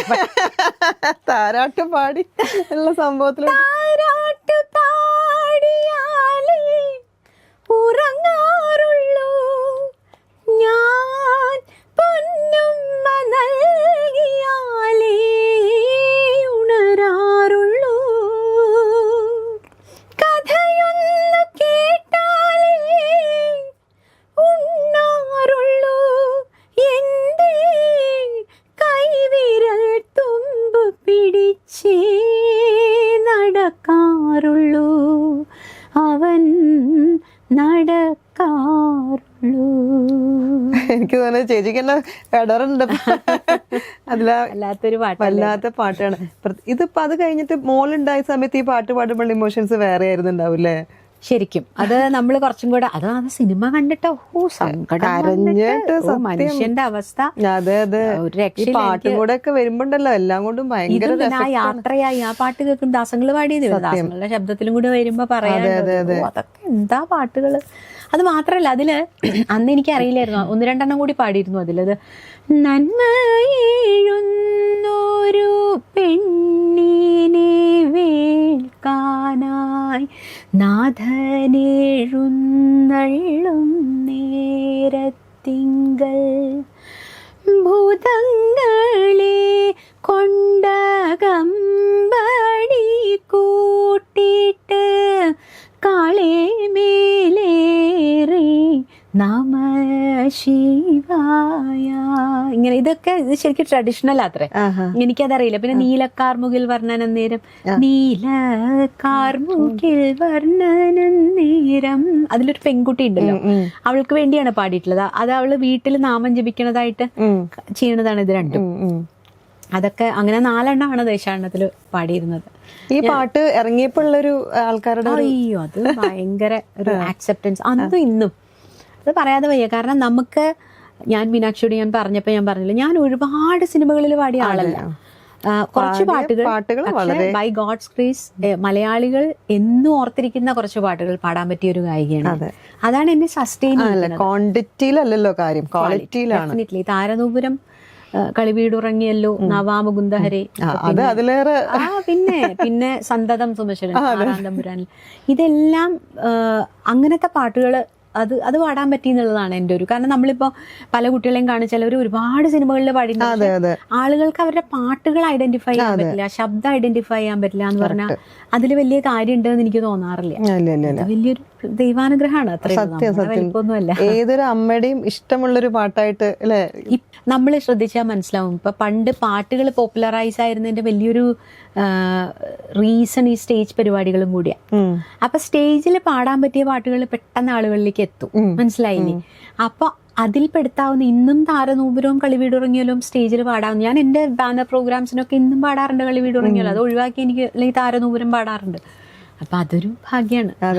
താരനൂപുരൊക്കെ ഒരു കംപ്ലീറ്റ് ക്ലാസിക്കൽ ആയിട്ടുള്ളൊരു പാട്ടുകൾ, ഗംഭീര പാട്ട്. പിന്നെ ദാസങ്ങളുടെ ഒക്കെ ഒപ്പം ഒരു പാട്ട് നമുക്ക് തുടങ്ങാൻ പറ്റുക എന്നൊക്കെ പറഞ്ഞു. ഞാൻ എപ്പോഴും വീട്ടിൽ സംസാരിക്കുമ്പോൾ ഞാൻ പറയും, നമുക്ക് അന്നറിയില്ല അതിന്റെ ഒന്നും ഗ്രേറ്റ്നെസ്. അത് മാത്രല്ല, ഞാൻ ദാസങ്ങളുടെ ഒപ്പം കുറെ പ്രോഗ്രാംസ് ചെയ്തിട്ടുണ്ട്. അപ്പൊ ദാസങ്ങളുടെ ഇപ്പുറത്ത് നിന്നിട്ട് നമ്മളൊരു പരിപാടി പാടുക എന്നൊക്കെ പറയുമ്പോഴേ, ഇപ്പൊ ഈ ആറാന്തമ്പുരയിലേക്ക് വന്നത് അത് രഞ്ജിയേട്ടൻ വിളിച്ചതാ, രാജു അങ്കിളിന്റെ അവിടെ തന്നെ. ഞാൻ ആന്റി ഒരു ദിവസം ഒരു ഇന്റർവ്യൂ കണ്ടിട്ട് എന്നെ വിളിച്ചു, മോളെ നീ അത് പറഞ്ഞു. ഞാൻ പറഞ്ഞു, ഞാൻ ഇത് പറയാണ്ട് പിന്നെ എന്താ ഞാൻ പറയാ ചോദിച്ചു. അത് നല്ലൊരു തിരുവാതിര, അത് നല്ല, അത് എന്താ വെച്ചാ ഗിരീഷേട്ടൻ ആ വർക്ക് കഴിഞ്ഞിട്ട്, ഗിരീഷ് പുത്തഞ്ചേരി സാർ, ഗിരീഷേട്ടൻ അത് കഴിഞ്ഞിട്ട് ഒരിക്കൽ റിയാനിലോ ഇവിടെ ഒരു വർക്കിന് ഞാൻ അന്ന് നിറയെ ഇവിടെ പാടുന്ന സമയം അവിടെ നിന്ന് എന്നെ കണ്ടപ്പോൾ ഓടി വന്നിട്ട് പറഞ്ഞു, നോക്ക മോളെ, അത് നല്ലൊരു സിറ്റുവേഷനിലാണ് വരണത്, അത് നിന്റെ ഭാഗ്യാണ്. അങ്ങനെയാണ്. പിന്നെ അത് നമുക്ക് എല്ലാവർക്കും ഒരു കുശുംബത്തരവും ഉണ്ട്, കള്ളത്തരവും ഉണ്ട്. മഞ്ജുവിന്റെ മുഖമാണ് അതിൽ എപ്പോഴും. എനിക്കാണെങ്കിൽ ഭയങ്കര ഇഷ്ടമുള്ള നടിയാണ് മഞ്ജു വാര്യർ. പിന്നെ ഞാൻ പറയും, എനിക്ക് അത്രയും ഒരു ക്ലോസ് സംസാരിക്കാനും ഇതിനൊന്നും ഞാൻ കണ്ടിട്ടുണ്ട്. ലാലേട്ടനെ കണ്ടിട്ടുണ്ടെങ്കിലും ഞാൻ പറയും, എന്നാലും അദ്ദേഹത്തിന്റെ ശബ്ദം നല്ലോണം കേട്ടിട്ടുണ്ട്, എനിക്ക് അത്രേ വേണ്ടൂ എന്ന് പറയും ഞാൻ. കാരണം ആ സിറ്റുവേഷനിൽ അദ്ദേഹം ഉണ്ടല്ലോ. ഭയങ്കര സന്തോഷമായിരുന്നു.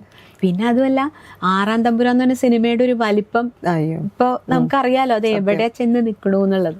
അതാണ് വലിയ പ്രോജക്ട്സിന്റെ ഒക്കെ ഭാഗം ആയി ദൈവാനുഗ്രഹം കൊണ്ട്. സത്യം. അതിന്റെ ഇടയ്ക്ക് നാടകത്തിലോട്ടും ഒരു കൈ. നാടകത്തിൽ അത് ഗിരീഷേട്ടൻ വിളിച്ചതാ. ഗിരീഷേട്ടൻ പറഞ്ഞിട്ട് ആലപ്പി ഋഷികേശ് എന്ന് പറഞ്ഞ സാറ് അദ്ദേഹമാണ് വിളിച്ചിട്ട് കോട്ടയത്തെ തമ്പുരാൻ എന്ന് പറഞ്ഞിട്ട് നാടകം. ഞാൻ ഒരുപാട് നാടകങ്ങൾ പാടിയിട്ടില്ല മീനാക്ഷി, അതേ പാടിയിട്ടുള്ളൂ സത്യം പറഞ്ഞ. അപ്പൊ അതില് ആ പാട്ടിന് കേരള സ്റ്റേറ്റ് അവാർഡ് കിട്ടി. അത് നല്ലൊരു എക്സ്പീരിയൻസ് ആണ്. നാടകത്തിന്റെ പാട്ട് ഓർമ്മയുണ്ടോ? എനിക്ക് ഓർമ്മയില്ല. ആരതിയുണരുന്ന യാമം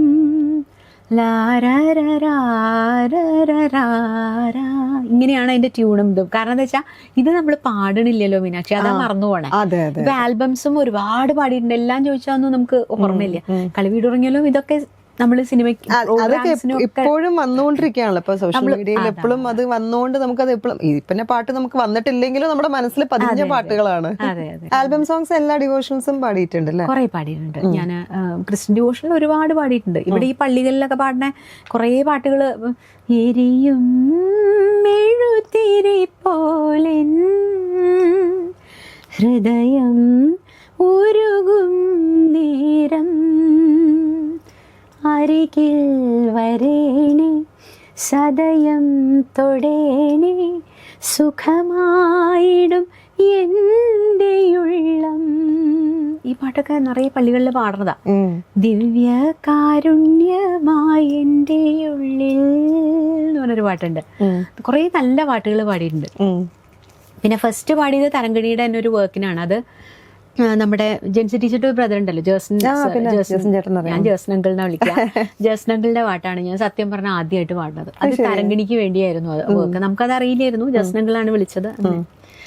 ആ പാട്ട്, ഈശോ നാഥാ എൻ ജീവ സർവസ്വമേ, ഈശോ നാഥാ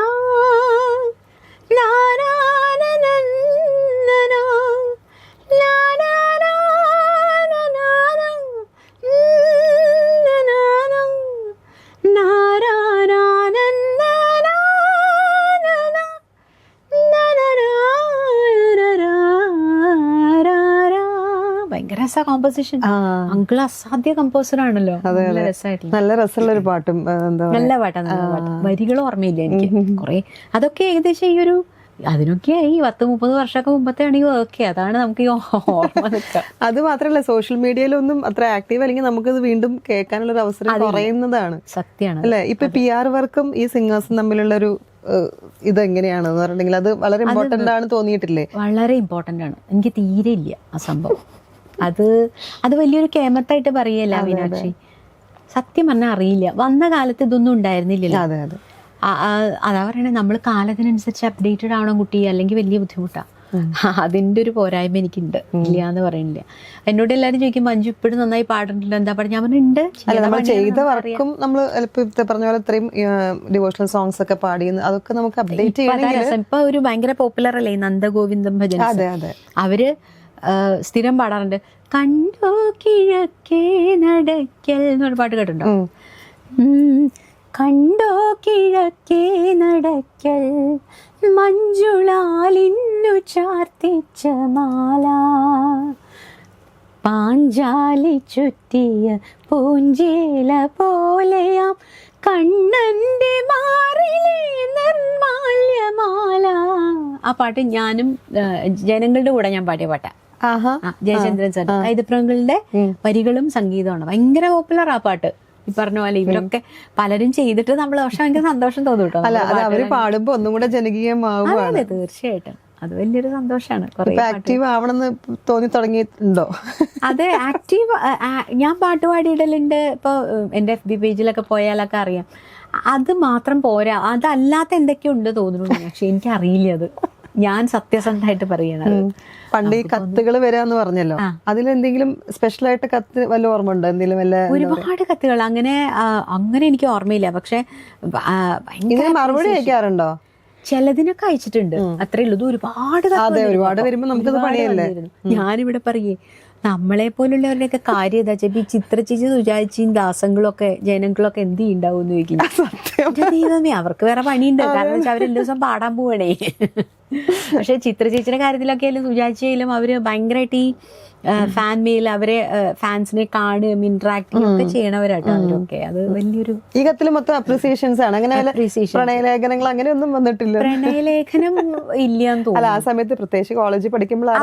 അതെ അതെ അതെ, പ്രണയലേഖനവും വന്നിട്ടുണ്ട്, അങ്ങനത്തെയും വന്നിട്ടുണ്ട്. പക്ഷെ അപ്രീസിയേഷൻ ഒരുപാട് വന്നൊരു പാട്ടാണ്. ആ ഒരു പാട്ട് അത്രയ്ക്കും തന്നിട്ടുണ്ട് എനിക്ക് അപ്രീസിയേഷൻ. അതുപോലെ തന്നെയാണ് കളി വീട് ഉറങ്ങിയല്ലോ. പിന്നെ അതെ അതെ അതെ, ഏറ്റവും കൂടുതൽ കേൾക്കുന്ന പാട്ടുകള് ജാനകിയമ്മയുടെ അങ്ങനെ ആ ഒരു കാലഘട്ടമാണോ? അല്ല എല്ലാ പാട്ടുകളും എല്ലാം കേൾക്കും. അതായത് ഓരോ കാലത്ത് ഓരോ അസുഖം എന്ന് പറയില്ല നമ്മള്, എന്ന പോലെയാ. പ്രീ ഡിഗ്രി സമയത്ത് നമ്മളെ ആക്കണത് ഈ പാട്ടുകളും ഇവരുടെ വോയിസ് ടെക്നിക്സും ഒക്കെ തന്നെയാണ്. ഇവരൊക്കെ ടീച്ചേഴ്സാണ് നമ്മുടെ. ഞാൻ ലതാജിയുടെ പാട്ടുകൾ ഒരുപാട് കേൾക്കുമായിരുന്നു, ആശാജിയുടെയും. എനിക്ക് ഹിന്ദി പാട്ടുകൾ ഭയങ്കര ഇഷ്ടമാണ്. അപ്പൊ അങ്ങനെ കേൾക്കുമായിരുന്നു. ജാനകിയമ്മയുടെ പാട്ടുകൾ, എസ്പെഷ്യലി രാജാ സാറ് ചെയ്ത ജാനകിയമ്മയുടെ പാട്ടുകളുണ്ടല്ലോ കുറെ, അങ്ങനത്തെ. പിന്നെ ഞങ്ങൾക്ക് ശരിക്കും പറഞ്ഞാൽ ഇപ്പൊ എന്നെ സംബന്ധിച്ച് പറയുകയാണെങ്കിൽ ഏറ്റവും അധികം ഞാൻ പാടിയിട്ടുള്ളത് ചിത്രചേച്ചിയുടെ സുജാച്ചിയുടെയും പാട്ടുകളാണ്. കാരണം ഞാനൊക്കെ ഈ പ്രോഗ്രാംസ് ഒക്കെ ചെയ്യണേ ഞങ്ങളുടെ ആ യങ് ഏജില് ഇവരാണല്ലോ ഏറ്റവും അധികം പാട്ടുകൾ പാടുന്നത്. പിന്നെ ഈ പറഞ്ഞ പോലെ പ്രോഗ്രാംസ് ചെയ്യുമ്പോൾ എല്ലാവരും പറഞ്ഞിട്ടാണ് നമ്മള് ഈ പഴയ പാട്ടുകൾ പഠിക്കണം. അതിപ്പോ ഞാൻ എൻ്റെ കുട്ടികളോടും ഞാൻ പറയാറുണ്ട്, നിങ്ങൾ പഠിക്കണം. കാരണം നമ്മളെപ്പോഴും പറയും സയൻസിന് മുന്നോട്ടും ആർട്സിന് പുറകോട്ടും നോക്കുക നല്ലതെന്ന് പറയും. അത് സത്യമാണ്, ഏറെക്കുറെ അത് സത്യമാണ്.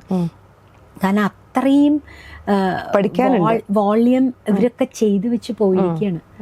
നമ്മളൊരു പാട്ട് മര്യാദയ്ക്കൊന്ന് ഒരു 80% അവർ ചെയ്ത്, 80 വേണ്ട 70, അഹങ്കാരവും 80 എന്നൊക്കെ പറഞ്ഞു, 70% നമ്മൾ നീതി പുലർത്തി പാടണം വെച്ചാൽ തന്നെ അതിന് എത്ര എഫേർട്ട് വേണമെന്നറിയും. അങ്ങനെ പാടി വെച്ചിരിക്കണത് അതാണ്. അല്ല, പഴയ പാട്ടുകളിൽ ഒരുപാട് പഠിക്കാനും ഉണ്ട്.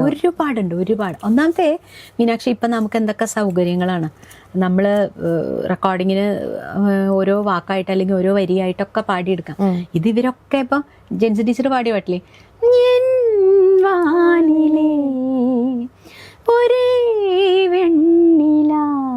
ആ പാട്ടൊക്കെ ടീച്ചർ എന്നോട് പറഞ്ഞിട്ട് ആ ഫിലിം മുതലോ മറ്റോ ആണത്ര. ഇവിടെ ട്രാക്കിന്റെ പൂർണ്ണമായിട്ട് ശരിയാണോ എന്നറിയില്ല, ടീച്ചറിൽ നിന്ന് ഞാൻ കേട്ട ഒരു ഓർമ്മയാണ് എൻ്റെ.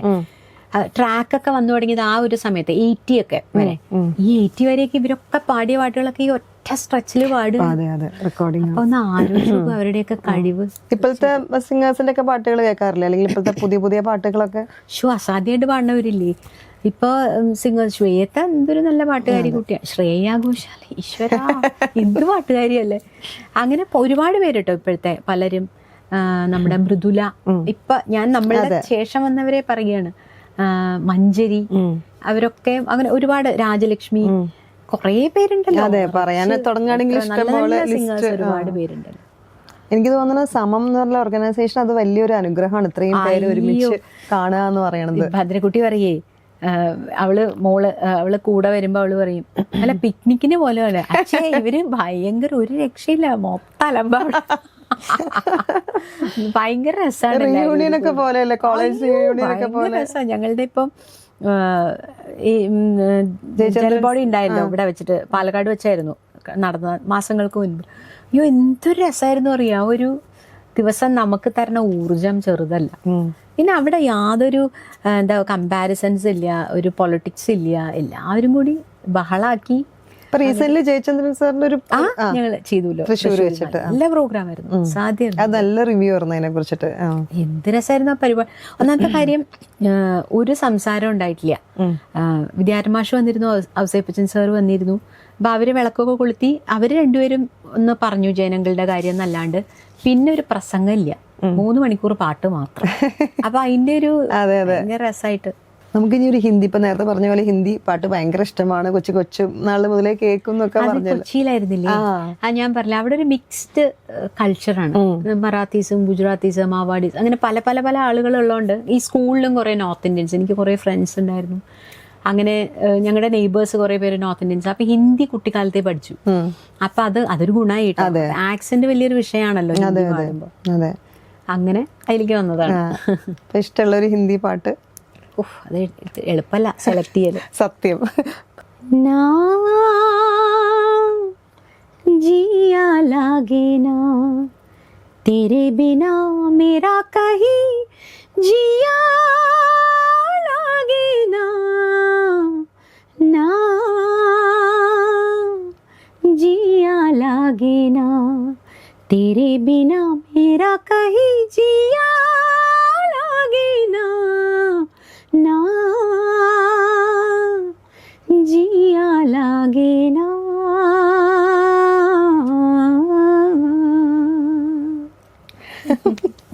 എത്ര പാട്ടുകളാ.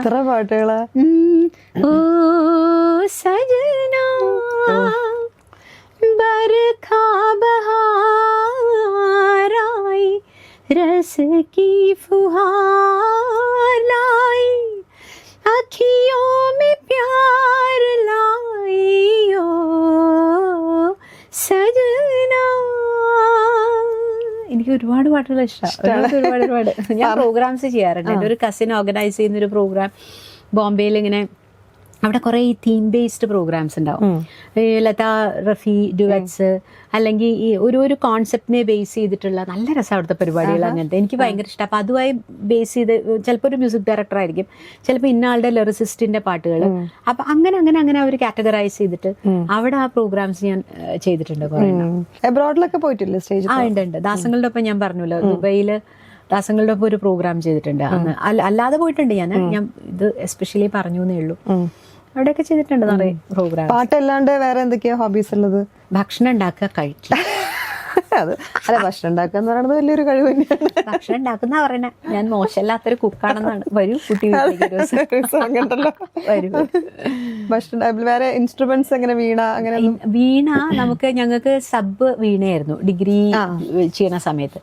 അപ്പൊ കുറച്ചൊക്കെ വായിച്ചിരുന്നു എന്നല്ലാണ്ട് അതിനൊക്കെ നല്ല പണിയുണ്ടേ, മെനക്കെടണം. അതൊന്നും വയ്യാത്തോണ്ടേ.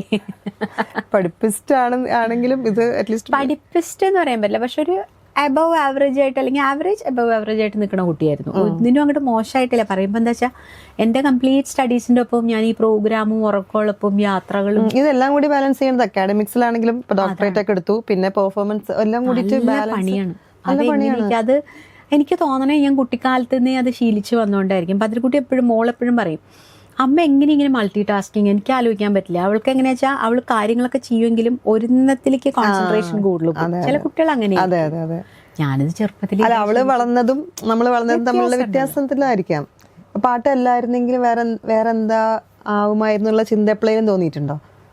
ചിലപ്പൊക്കെ തോന്നാറുണ്ട്. ഇംഗ്ലീഷ് ലിറ്ററേച്ചറൊക്കെ ഭയങ്കര ഇഷ്ടമായിരുന്നു.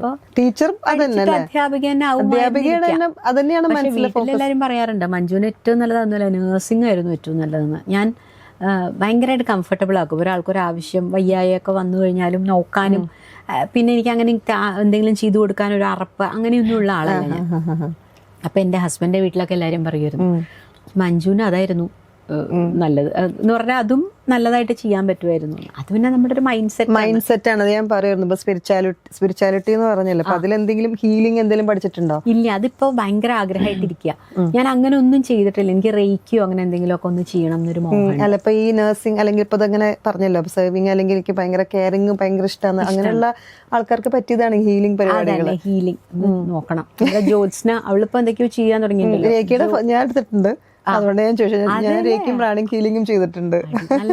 അതെ, ഭയങ്കര നമ്മുടെ മൈൻഡിനെ കാമാക്കാനും നല്ല കാര്യം. നമുക്ക് സ്വന്തം സെൽഫായിട്ട് നമുക്ക് ട്രീറ്റ് ചെയ്യാനൊക്കെ പറ്റും. വളരെ അത്യാവശ്യം. അതെ, മറ്റുള്ളവരെ ഡിപ്പെൻഡ് ചെയ്യണം, നമുക്ക് നമ്മളെ നേരെ നല്ലതാണല്ലോ. അത് വലിയ കാര്യമാണ്. അപ്പൊ ഈശ്വരവിശ്വാസം എത്രത്തോളം? നല്ലോണം ഉണ്ട്.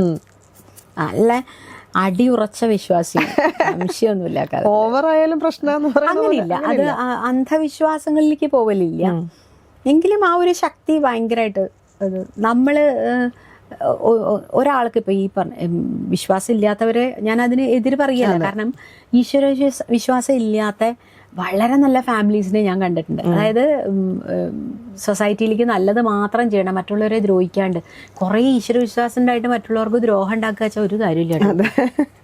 പക്ഷെ നമ്മള് ഇതിനൊക്കെ അപ്പുറം ഒരു കൺട്രോൾ ചെയ്യുന്ന ഒരു ശക്തി ഉണ്ടെന്ന് ഉറപ്പാണ് മീനാക്ഷി. അല്ലാതെ അല്ലെങ്കിൽ എനിക്ക് എന്റെ ജീവിതത്തിലെ കാര്യങ്ങളൊക്കെ മാറ്റി മറിച്ചൂടെ? ഇതിങ്ങനെ തന്നെ. അപ്പോൾ കുറേ കാര്യങ്ങൾ തീരുമാനിക്കപ്പെട്ടതുമാണ്. അപ്പൊ ഒരു ഗൈഡിങ് ഫോഴ്സ് എന്നുള്ള അതുണ്ടല്ലോ, അത് വല്ലാതെ ഒരു പവർ ഉണ്ട് എവിടെയോ. തീർച്ചയായിട്ടും ഉണ്ട്. അത് ഉറച്ചു വിശ്വസിക്കുന്ന ആളാ. നമുക്ക് മറ്റേ 6-ാം തമ്പുരാനിലെ ആ പാട്ട് എനിക്ക് കേൾക്കണമെന്ന് ഭയങ്കര ആഗ്രഹമുണ്ട്. സന്തതം സുമശരൻ സായകമയക്കുന്നു മാരതാപം സഹിയാഞ്ഞു മാനസം കുഴങ്ങുന്നു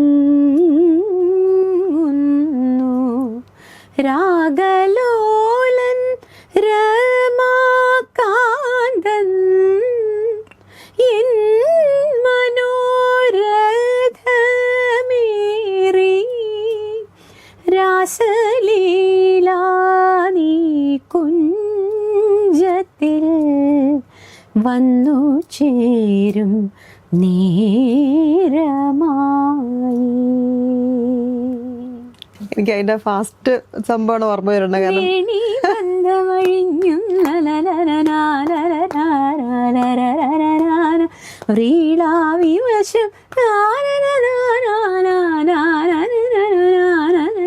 കാരണം വരികൾ ഓർമ്മ അല്ല, മൊത്തം മഞ്ജു എക്സ്പ്രഷൻസ് ആണ് മോത്താന. അതാണ് ഫാസ്റ്റിലോട്ട് കൂടി വരാൻ പറഞ്ഞത്. ഞാനത് ഈ സീയുടെ പ്രോഗ്രാമിന് കണ്ടപ്പോ മഞ്ജു ഗസ്റ്റ് ആയിട്ട് വന്നിരുന്നു. അവരൊക്കെ എന്തോരം കാര്യങ്ങൾ ചെയ്യണം, നമ്മളെ അറിഞ്ഞോളൊന്നുമില്ലല്ലോ. എന്നിട്ട് ഞാൻ പോയി പറഞ്ഞു മഞ്ജുവിനോട്, മഞ്ജുവിന് വേണ്ടി ഞാൻ ഒരു പാട്ട് ഇങ്ങനെ പാടിയിട്ടുണ്ട്, എനിക്ക് ഭയങ്കര സന്തോഷം. അതെയോ, അയ്യോ അറിയാം, പിന്നെന്താ, ആ പാട്ട് അങ്ങനെ ആരും മറന്നുപോയില്ല. അങ്ങനത്തെ ഒരു കുട്ടിക്കുശുമ്പും. അതെ അതെ അതെ, എല്ലാം ആ നോട്ടങ്ങളും എല്ലാം മോർദാൻ ഒരു തിരുവാതിര ഉപരി ആ പാട്ട് നമ്മള് ഈ വിഷ്വൽസ് നോക്കിയിട്ടാണ് പെട്ടെന്ന് ക്ലിക്ക് ആവണത്. പക്ഷെ ഇതിലിപ്പോ ഇതേപോലെ ഇതിന്റെ ഇടയിൽ പറയാ, ഒരു പാട്ട് ഞാൻ നല്ലൊരു പാട്ട് പാടിയിരുന്നു. ചിലത് നമുക്ക് അങ്ങനെ ഒരു ചിലപ്പോ ഭാഗ്യം നമ്മളെ തുണക്കില്ല എന്ന് പറയുന്നത്. ഹരിഹരൻ സാറുടെ ഒപ്പം ഒരു പാട്ട് പാടിയിരുന്നു. അതൊരു സബീഷ് ജോർജ് എന്ന് പറഞ്ഞൊരു മ്യൂസീഷ്യൻ ആട്ടോ, നല്ല മിടുക്കൻ മ്യൂസീഷ്യനാണ്. ഈ പറഞ്ഞ പോലെ ഏകദേശം എന്റെ സ്വഭാവം. അതുകൊണ്ടാണ് ആ കുട്ടി വല്ലാതെ മുന്നോട്ട് വരാഞ്ഞെന്ന് എനിക്ക് തോന്നണേ. സബീഷ് ചെയ്തൊരു പാട്ട്, അത് ഹൃദയരാഗമഴ പൊഴിയും ആത്മസുഖം മനതാരിടരുന്ന കവിതേ ഈനരലാനര കുളിരേകും വർഷമായി അകതാരിൽ നീ വന്നു നിറയൂ. ഗംഭീര പാട്ട് അത്. പക്ഷെ വേണ്ട രീതിയിൽ അത് ആ സിനിമയിൽ ഉപയോഗിക്കപ്പെട്ടില്ല. അത് ഭയങ്കര ഒരു, എനിക്കത് ഭയങ്കര വിഷമായൊരു സംഭവമാണ്. ചില പാട്ടുകളെ രസാ പാട്ട് എന്നറിയോ, നല്ല ഓർക്കസ്ട്രേഷനും സാറുടെ ഒപ്പം ഒരു പാട്ട് എന്ന് പറഞ്ഞാൽ അത്. ഈ കുട്ടി ഭയങ്കര ടാലന്റഡാ. ഇപ്പൊ രണ്ടാമത് സബീഷ് ഓരോന്നൊക്കെ ചെയ്തു തുടങ്ങിയിട്ടുണ്ട്. എനിക്ക് വലിയ ആഗ്രഹം ആ കുട്ടി നല്ലോണം മുന്നോട്ട് വരണം. ഹരിഹരൻ സാറിന്റെ കൂടെയുള്ള ഒരു എക്സ്പീരിയൻസ് എങ്ങനെ ഉണ്ടായിരുന്നു? അത് ഭയങ്കര രസാ. കല്യാണം കഴിഞ്ഞ സമയത്ത്, അതിന് മുമ്പാണ് മുരളി, ഞാൻ പറഞ്ഞില്ലേ ഇവരുടെയൊക്കെ പ്രോഗ്രാമിന് വേണ്ടി സാർക്ക് ഇൻവിറ്റേഷനൊക്കെ കൊടുത്തിരുന്നു. ജീവിതത്തിൽ അന്ന് ഞാൻ ഹരിഹരൻ സാറിന്റെ ഒപ്പം പാടിയിട്ടില്ല കേട്ടോ. എനിക്ക് സാറ് ഞാൻ കണ്ടിട്ടുമില്ല. പക്ഷെ കല്യാണം കഴിഞ്ഞ് ഒരാഴ്ചക്കുള്ളിൽ 4 ദിവസമായിട്ട് കഴിഞ്ഞപ്പോൾ സാർക്കൊരു പ്രോഗ്രാം ഉണ്ടായിരുന്നു പാലക്കാട്. സാർ എന്നിട്ട് ഞങ്ങളെ വിളിച്ചു, ഇൻവൈറ്റ് ചെയ്തിട്ട് ഞാനും മുരളിയും കൂടെ, എനിക്കിങ്ങനെ കോരിത്തിരിക്കാതെ ആലോചിക്കുമ്പോ ഇന്ദ്രപ്രസ്ഥയില് പാലക്കാട് അവിടെ ചെന്ന് ബ്രേക്ക്ഫാസ്റ്റ് സാറുടെ കൂടെ കഴിച്ച് സാർ ഞങ്ങൾക്ക് ഗിഫ്റ്റ് ഒക്കെ തന്ന് ആ ബ്രേക്ക്ഫാസ്റ്റ് കഴിക്കുന്ന സമയം മുഴുവൻ ഞങ്ങൾ പറഞ്ഞ എല്ലാ പാട്ടുകളും പാടി തന്നിട്ട്, എന്താ ഇനി ഒരു കല്യാണത്തിന് ഇതിലും വലിയൊരു ഇത് വേണ്ടത് നമുക്ക്. ഞാൻ മുരളിയോട് പറയും, ഞാൻ അത്രയും ഗ്രേറ്റ്ഫുൾ ആണ്. എന്ത് പ്ലേ ബാക്ക് സിംഗറാന്ന് പറഞ്ഞിട്ടും കാര്യമില്ല, ഞാൻ ഹരിഹരൻ സാറൊപ്പം അന്ന് പാടിയിരുന്നില്ല. പക്ഷെ അതിനുശേഷം മാതൃഭൂമിയുടെ ഒരു പ്രോഗ്രാമിന് സാറുടെ ഒപ്പം ഞാൻ സ്റ്റേജ് പ്രോഗ്രാം ചെയ്തിരുന്നു. അന്ന് പേടിച്ച് പറിച്ചിട്ട് സാറെ അടുത്ത് വന്നിട്ട് പുറത്ത് ടാപ്പ് ചെയ്തു, വിചാറാവണ്ട നന്നായി പാടിക്കോളൂ എന്ന് പറഞ്ഞു. പക്ഷെ അന്ന് ഞാൻ സാറെ കണ്ടപ്പോൾ ഈ പാട്ടിന്റെ കാര്യം പറഞ്ഞു. അതിന് മുന്നേ പാടിയതാണ് ഈ പാട്ട്.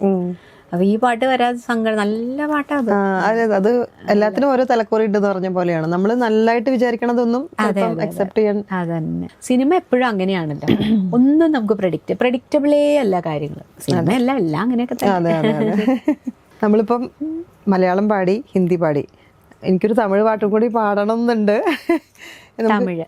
ജെൻസി ടീച്ചർക്ക് വേണ്ടിട്ട് തന്നെ പാട്ട്, ആദ്യത്തെ ഗുരുവിന് വേണ്ടി തന്നെ നമുക്കത് ഡെഡിക്കേറ്റ് ചെയ്തിട്ട് തന്നെ പാട്ട്. ടീച്ചറുടെ എത്ര പാട്ടുകളാ തമിഴേ, പിന്നെ ഗംഭീരം. ഞാൻ നേരത്തെ സാറിന്റെ കൂടെ ഉള്ള അതെ അതെ അതെ വാനിലേ ഒരേ വെണ്ണില കാതൽ മേഘങ്ങൾ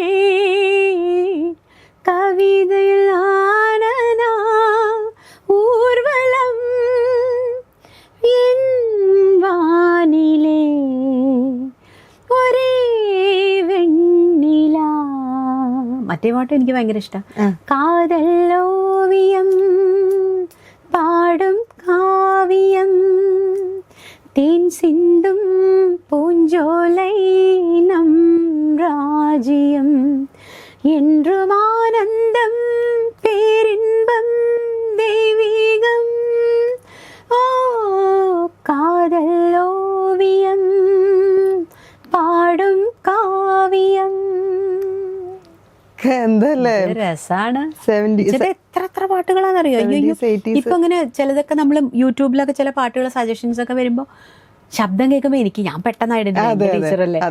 അപ്പോ അയ്യോ ഇത് ചില പാട്ടുകളിൽ ഇങ്ങനെ തോന്നുന്നു സുശീലാമ്മയാണോ ടീച്ചറാണോ, ടീച്ചർക്ക് കുറച്ച് ആ സ്റ്റൈലുണ്ട്, പക്ഷെ ടീച്ചറുടെ ഭയങ്കര ഐഡന്റിറ്റിയാ വോയിസ്. കന്നിപ്പൂമാനൊക്കെ അയ്യോ അതിന്റെ വരികൾ കന്നിപ്പൂമാനം കണ്ണും നട്ടു ഞാൻ നോക്കിയിരിക്കേ എന്റെ മനസ്സിൻ തൈമണി തിന്നലായി പുൽകാൻ നീ വന്നു. ഇത്രേ അറിയുള്ളൂ. പാട്ട് ട്യൂൺ അറിയാം, വരികളാണല്ലോ നമുക്ക് പ്രശ്നം. ടീച്ചർ എത്ര അതാ ഞാൻ പറഞ്ഞത്, ടീച്ചറെ പോലെ ആവണം എന്നുള്ളതാണ്. ആ ആഗ്രഹത്തിൽ നിന്ന് പാട്ടുകാരിയായ ആളാണ്. അല്ല, ആ ഒരു സമയത്ത് നല്ലൊരു ഗുരുവിനെ കിട്ടുക എന്ന് പറയുന്നത് തന്നെ വലിയൊരു അനുഗ്രഹമാണ്. തീർച്ചയായിട്ടും എൻ്റെ ഗുരുക്കന്മാർ വലിയൊരു ബ്ലെസ്സിങ് ആണ് എനിക്ക്. ഒരുപാട് കാര്യങ്ങൾ ഇപ്പം ക്ലാസ് എടുക്കുന്ന കാര്യമാണെങ്കിലും ഞാൻ പറഞ്ഞില്ലേ, അതും ഒരു കലയാണ്. അത് പഠിപ്പിക്കാനും അവരിൽ നിന്ന് പഠിച്ചുകൊണ്ടല്ലേ ഇന്ന് എനിക്കതൊക്കെ ചെയ്യാൻ പറ്റുന്നത്.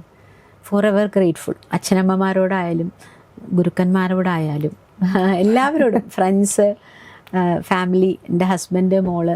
കാരണം എന്താ വെച്ചാൽ ഒരു പ്രശ്നമുണ്ട് മീനാക്ഷി, നമ്മൾ അത്രയും ബിസി ആയിട്ട് ഇരിക്കുകയാണെങ്കിൽ നമുക്കിത് കണ്ടിന്യൂ ചെയ്ത് നമ്മുടെ പാട്ടിൻ്റെ ആ ഒരു ക്വാളിറ്റി മെയിൻറ്റെയിൻ ചെയ്ത് പോകാൻ അത്ര ബുദ്ധിമുട്ടുണ്ടാവില്ല. Because we are doing the same thing every day. അങ്ങനെ അല്ലാണ്ട് ഞാൻ പാടുന്നുണ്ട് അപ്പോഴും ഇപ്പോഴായിട്ട് വർക്ക്സ് പാടുന്നുണ്ട് ഒക്കെ ആണെങ്കിൽ പണ്ടത്തെ അത്ര ബിസി അല്ലെങ്കിൽ പോലും എൻ്റെ ക്വാളിറ്റി ഞാൻ അതുപോലെ കൊണ്ട് എത്തിച്ചിട്ടുണ്ടെങ്കിൽ അതിന് ഈ 2 ക്രിട്ടിക്സിന് അവാർഡ് കൊടുക്കും. ഹസ്ബൻഡും മോൾക്ക് ഒരു രക്ഷയില്ല. പാടിക്കോളണം, പ്രാക്ടീസ് ചെയ്തോളണം, പാടിക്കൊണ്ടേയിരിക്കുക, ബാക്കിയൊന്നും കുട്ടി നോക്കേണ്ട കാര്യമില്ല എന്ന് പറയും മുരളി. വലിയൊരു ഭയങ്കര ക്രിട്ടിക്കാണ്. അപ്പോൾ അതാണ് നമ്മളെ സത്യം, നമ്മുടെ കൂടെ അത്രയും നല്ലൊരു വലിയൊരു സപ്പോർട്ട് ഉണ്ടാവുക എന്ന് പറയുന്നത് ഭയങ്കര വലിയ. പിന്നെ കാരണം എന്താ വെച്ചാൽ അത് ചെയ്യണം എന്ന് പറഞ്ഞാൽ അത് ചെയ്യുക, പഠിക്കണം എന്ന് പറഞ്ഞാൽ ശരി പോയി പഠിച്ചോളൂ. വീട്ടിൽ അതനുസരിച്ചുള്ള ബുദ്ധിമുട്ടുകൾ വരുമല്ലോ. അതിൻ്റെ ഇടയിൽ കൂടി ഞാൻ പറഞ്ഞില്ലേ, മോൾക്ക് 7 വയസ്സുള്ളപ്പോഴാണ് MPhil ചെയ്യാൻ പോണേ. നമ്മളൊരു കോഴ്സിനൊക്കെ ജോയിൻ ചെയ്യുമ്പോൾ എന്താ വെച്ചാൽ അത്ര അധികം വർക്ക് ലോഡ് അല്ലേ, അത് നമ്മുടെ വീട്ടിലെ പല കാര്യങ്ങളെയും ബാധിക്കും. മൈൻഡും ഫ്രീ ആവണല്ലോ. അത് മാത്രമല്ല വർക്ക് മുഴുവൻ ഞാൻ ചെയ്യും. ഈ ടെക്നിക്കൽ കാര്യങ്ങളിൽ മിടുക്കത്തിയ, കമ്പ്യൂട്ടർ നോളജൊക്കെ ഭയങ്കര കെങ്കേമ എൻ്റെ. എനിക്കതൊന്നും ചെയ്യാൻ അറിയൂല. എനിക്ക് PhD ചെയ്യുകയും വേണം, മുഴുവൻ ടൈപ്പ് ചെയ്ത് തരണ്ടേ. അപ്പം musical notes highly practical oriented ആയിട്ടുള്ളൊരു ടോപ്പിക്കാണ് ഞാൻ ചെയ്തത് എൻ്റെ PhDക്ക്. അപ്പോൾ എന്താ വെച്ചാൽ അത് മുഴുവൻ ടൈപ്പ് ചെയ്യണം. ഈ മ്യൂസിക്കൽ നോട്ട്സ് ഒക്കെ ടൈപ്പ് ചെയ്യണമെങ്കിൽ സംഗീതമായിട്ട് ബന്ധമുള്ള ഒരാളായാലേ എളുപ്പമുള്ളൂ. അപ്പോൾ ഏകദേശം മനസ്സിലായില്ലേ, മുരളിയെ ടൈപ്പ് ചെയ്ത് തന്നെ പകുതി ക്രെഡിറ്റ് ടൈപ്പ് ചെയ്ത് തന്നെ മുഴുവൻ ഞാൻ. അപ്പം എന്നോട് പറഞ്ഞു എന്തൊക്കെ അങ്ങനത്തെ കാര്യങ്ങൾ ഞാൻ ചെയ്തത്, ഫുൾ വർക്ക് ഞാൻ ചെയ്തു, ടൈപ്പ് ചെയ്തു. അപ്പോൾ എൻ്റെ ഗൈഡ് പറയും, മഞ്ജു അത്രയും ഗ്രേറ്റ്ഫുൾ ആയിരിക്കണം. സർട്ടിഫിക്കറ്റിന്റെ കൂടെ ഒരു പേരും കൂടെ ആഡ് ചെയ്യാൻ പറ്റുന്നെങ്കിൽ അന്നായിരുന്നു. DR കൊടുക്കേണ്ടി വരും. അങ്ങനെയൊക്കെയുള്ള ആൾക്കാരിലോട്ട് നമ്മളിങ്ങനെ ജീവിച്ചു പോകണം, അത്രയേ ഉള്ളൂ. ഞാൻ അങ്ങനത്തെ ഒരാളാണ്, ഭയങ്കര ഇൻഡിപെൻഡൻറ്റും എല്ലാ കാര്യങ്ങളും അങ്ങനെ. അത് ചെയ്യണത് എനിക്ക് ഭയങ്കര ഇഷ്ടമാട്ടോ. പെൺകുട്ടികൾ അങ്ങനെ ചെയ്യണ കാണാൻ എനിക്ക് അതിനോട്, ഞാൻ ഭദ്രക്കുട്ടിയോട് മോളോട് പറയാറുണ്ട്, മോൾ അങ്ങനെ ആവണം എന്നൊക്കെ പറയും. അമ്പടി കേമി അവള് പറയും, അമ്മ ആള് മോശമില്ല. പക്ഷെ എനിക്ക് അങ്ങനെയൊന്നുമല്ല, എനിക്ക് കുറച്ച് എല്ലാവരുടെയും സപ്പോർട്ടും അതിലിങ്ങനെ പോണ ആളാണ് ഞാൻ, കാര്യങ്ങളൊക്കെ ചെയ്യെങ്കിൽ. ഡ്രീം പ്രോജക്റ്റ് അങ്ങനെ എന്തെങ്കിലും ഉണ്ടോ? പ്രോജക്ട്സ് അങ്ങനെ ഇല്ല. ഈ പറഞ്ഞ പോലെ നല്ല പാട്ടുകൾ, ഞാൻ പറഞ്ഞല്ലോ എനിക്ക് ഇത്ര കാലവും കിട്ടിയിട്ടുള്ളതും നല്ല പാട്ടുകളാണ്. ഇപ്പൊ 1-2 പാട്ടുകൾ പാടിയിട്ടുണ്ട്. സിനിമ ആവുകൊണ്ട് മീനാക്ഷി നമുക്കൊന്നും ഉറപ്പ് പറയാൻ പറ്റില്ല, വന്നാൽ തന്നെ പറയാൻ പറ്റുള്ളൂ. പക്ഷെ രണ്ടും നല്ല പാട്ടുകളാണ്. അത് വരും ഈ വർഷം എന്നൊക്കെ പ്രതീക്ഷിച്ച് ഞാൻ ഇരിക്കുകയാണ്. അപ്പൊ ഹോപ്പ്ഫുള്ളി നല്ല നല്ല പാട്ടുകൾ അങ്ങനെ പാടുക, എന്നും സംഗീതത്തിൽ നിൽക്കുക എന്നുള്ളതാണ്. അങ്ങനെ അങ്ങനെ പാടി അങ്ങനെ കടന്നു പോവുക, അത്രേ ഉള്ളൂ. ഈ യങ് ആയിട്ടുള്ള വരുന്ന സംഗീതം പഠിക്കാൻ അല്ലെങ്കിൽ പഠിച്ച കുട്ടികളുടെ അടുത്ത് ഒരു അഡ്വൈസ് പറയുകയാണെങ്കിൽ എന്തായിരിക്കും? അഡ്വൈസ് ഒന്നും നമുക്ക് പറയാൻ പറ്റില്ല, കാരണം നമുക്കറിയാത്ത ഒരുപാട് കാര്യങ്ങൾ ആ കുട്ടികൾക്ക് അറിയാം. ഇപ്പം മ്യൂസിക് പ്രൊഡക്ഷൻ എന്നും പറഞ്ഞ് ഇപ്പൊ ആ കുട്ടി എന്താ അമൃത രാജൻ, ആ കുട്ടി ചെയ്യാത്ത കാര്യങ്ങളില്ല. ഒരു സീലല്ല സോണിയിൽ. അപ്പൊ എനിക്ക് അവരോടൊക്കെ ആരാധനയാണ്. കാരണം എന്തൊക്കെ കുട്ടികൾ ചെയ്യണേ, അവരെ എന്തുപദേശിക്കാൻ ഒറ്റ കാര്യമുള്ളൂ, ആ ഒരു മ്യൂസിക്കിന്റെ എസെൻസ് കളയാണ്ട് ആ ഒരു ഡെപ്ത് പോവാണ്ട് അവര് പഠിക്കുക എന്നുള്ളത് മാത്രമേ ഞാൻ പറയുള്ളൂ, വേറെ ഒന്നും ഞാൻ പറയില്ല. എസ്പെഷ്യലി കല്യാണം കഴിഞ്ഞിട്ടുള്ള ആൾക്കാർ ഇത് നിർത്തിവെച്ചവരുണ്ട്. അത് ചെയ്യരുത് ഒരിക്കലും. പാഷനേറ്റ് ആയിട്ടെങ്കിലും അവരുടെ പാഷനുള്ള രീതിയിലെങ്കിലും അവരത് മുന്നോട്ട് കൊണ്ടുവരാൻ. എന്താണെന്നറിയോ, റിഗ്രറ്റ്സ് ഇല്ലാണ്ട് നമുക്ക് കടന്നു പോകാലോ, അത്രയും ഞാൻ പറയുന്നു. ട്രൈ ചെയ്യാന്നുള്ളതാണ്, ബാക്കിയെല്ലാം ദൈവത്തിന്റെ കയ്യിൽ. അത്രേ ഉള്ളൂ. നമ്മള് ഒരു ഇതൊക്കെ ഒരു ഡിസൈനൊക്കെ ഇട്ടിട്ട് ഇങ്ങോട്ട് പറഞ്ഞയച്ചിരിക്കുകയല്ലേ, അതുപോലെ അങ്ങനെ ജീവിച്ചു തീർത്ത് പോവുക, അത്രേ ഉള്ളൂ. ആരെയും ഹേർട്ട് ചെയ്യാണ്ട്. അത് ഞാൻ ഈ കുട്ടികളോടൊക്കെ അത് കൃത്യമായിട്ട് എനിക്ക് പറയാൻ പറ്റും. എൻ്റെ ഈ പ്രൊഫഷണൽ ലൈഫിൽ ഒരാളുടെ അവസരം ഇല്ലാതെയാക്ക്, ഒരാൾക്കെതിരെ എന്തെങ്കിലും കാര്യം ഒന്നും ചെയ്തിട്ടില്ല. അങ്ങനെ കറകളഞ്ഞ് ഞാൻ ഇന്നുവരെ നിന്നിട്ടുണ്ട്. അപ്പോൾ അതുകൊണ്ടാണ് എനിക്ക് വേണ്ടി പറയാൻ, ഈ പറഞ്ഞ പോലെ ഞാൻ പറഞ്ഞില്ലേ, ആ സോപാനത്തിന്റെ ആ ഒരു കാര്യം പറഞ്ഞാൽ നമുക്ക് വൈൻഡപ്പ് ചെയ്യാൻ പോകുന്നു അല്ലേ. ഞാൻ അങ്ങോട്ട് പറയാം വൈൻഡപ്പ് ചെയ്യാം. സോപാനത്തിന്റെ ഈ പാട്ട് അവിടെ പോയി പാടി കഴിഞ്ഞപ്പോൾ എല്ലാവർക്കും പാട്ട് ഭയങ്കര ഇഷ്ടമായി. അത് ഞാൻ പറയാതെ പോവരുത്, അതെന്നെ ഓർമ്മിപ്പിച്ചതാണ് ഈശ്വരൻ. അപ്പൊ ആ 3 പ്രൊഡ്യൂസേഴ്സ്, അതിൽ 2 പേർക്ക് ഭയങ്കര ഇഷ്ടമായി. പക്ഷെ അന്ന് എന്താന്ന് വെച്ചാൽ ഞാൻ പുതിയ ആളല്ലേ. അപ്പൊ ഈ കാസറ്റ്സ് മ്യൂസിക്കൽ ആയിട്ടുള്ളൊരു മൂവിയാണ്. അപ്പൊ അതിന്റെ കാസറ്റ്സ് ഒക്കെ വിറ്റ് പോകണമെങ്കിൽ ചിത്ര ചേച്ചി തന്നെ അത് പാടണം, എന്നാലേ അതിന് ആ ഒരു ഇത് ഉണ്ടാവുള്ളൂ എന്ന് പറഞ്ഞിട്ട് ഇവര് ഇത് പാടാൻ പറഞ്ഞു. അപ്പൊ ചിത്ര ചേച്ചി തലേ ദിവസം വന്നിട്ട് പൊന്നീകമേ പാടിയിട്ട് പോയിട്ടോ. പിറ്റേ ദിവസം ചേച്ചി ആദ്യം വന്നപ്പോ ഞാനവിടെ നിൽക്കുന്നുണ്ട്. അപ്പൊ ചേച്ചി എന്നിട്ട് ആ ലിറിക്സ് എന്തോ വാങ്ങിയിട്ട് ഇവരെന്റെ ശബ്ദം കേൾപ്പിച്ചു കൊടുക്കണില്ല. അവസാനം ഈ പാട്ട് ഫുള്ളായിട്ട് പ്ലേ ചെയ്യാൻ പറഞ്ഞു. പ്ലേ ചെയ്തപ്പോ ചേച്ചി ചോദിച്ചു, ഈ പാട്ടിന് ഞാൻ എന്ത് പാടാൻ, അവൾ അസലായിട്ട് പാടിയിട്ടുണ്ട്, നമ്മൾ വിചാരിച്ചാലല്ലേ പുതിയൊരാൾക്ക് നമുക്ക് അങ്ങനെ അവസരം കൊടുക്കാൻ പറ്റുള്ളൂ എന്ന് പറഞ്ഞവര്. ലൈഫ് ലോങ് ഞാൻ കടപ്പെട്ടില്ലേ. പിന്നെ അത് പറയാൻ കാണിച്ചൊരു മനസ്സ്. അതാ ഞാൻ പറയണേ, ആജോങ്കിള്, ജയരാജേട്ടൻ അല്ലെങ്കിൽ കൈതപ്രാങ്കിള് എന്നൊക്കെ പറഞ്ഞാൽ ചിത്ര ചേച്ചിയുടെ ആ ഒരു വാക്കും അതാണ്. ഞാനിങ്ങനെ പോകണ്ടെങ്കിൽ അതിന് വലിയൊരു റീസൺ അതാണ് മീനാക്ഷി. ഞാൻ മറക്കാറില്ല ഒരു കാര്യങ്ങൾ, ഞാൻ എന്നെ തന്നെ ഓർമ്മിപ്പിക്കും ഇങ്ങനെയാണ് എന്നുള്ളത്. നമ്മൾ കടന്നു വന്ന വഴികൾ നമ്മള് ഗ്രാറ്റിറ്റ്യൂഡ് ആയിട്ട് ഇരിക്കുക എന്നുള്ളത്. Always grateful, always. വളരെ സന്തോഷം. 1 മണിക്കൂർ സത്യം പറഞ്ഞ പോയത് അറിഞ്ഞില്ല. ഭയങ്കര നല്ലൊരു ടോക്കായിരുന്നു. Thank you so much dear. എന്തായാലും വളരെ സന്തോഷം. നമ്മൾ വിചാരിച്ചിട്ടൊന്നും അത് ചെയ്യാൻ പറ്റിയില്ലോ. അതെ നീണ്ടുപോയി അങ്ങനെ നീണ്ടുപോകും. അത് ഒന്നും പ്ലാൻ ചെയ്യാണ്ട് പെട്ടെന്ന് വരണം. അതാണ് ഞാൻ പറഞ്ഞു, ഞാൻ ഈ ആഴ്ച വേണോന്നൊന്നും ഞാനൊന്ന് ആലോചിച്ചു. പനി മാറിയുള്ളൂ, എനിക്ക് ഇത്തിരി വയ്യ സത്യം പറഞ്ഞ. പിന്നെ ഞാൻ ആലോചിച്ചു അത് നീട്ടിക്കൊണ്ടുപോയാൽ ചിലപ്പോൾ നടന്നില്ലെങ്കിലും ഒന്നാ പിന്നെ അങ്ങനെ ആവട്ടെ. ഇപ്പൊ വരുന്ന സിനിമകളും എല്ലാം അപ്കമിങ് പ്രോജക്ട്സിനും all the very best. Thank you മീനാക്ഷിക്കും എല്ലാ ഐശ്വര്യവും ഉണ്ടാവട്ടെ. ജീവിതത്തിൽ ഒരുപാട് നല്ല കാര്യങ്ങൾ ചെയ്യാം. Thank you so much. Okay.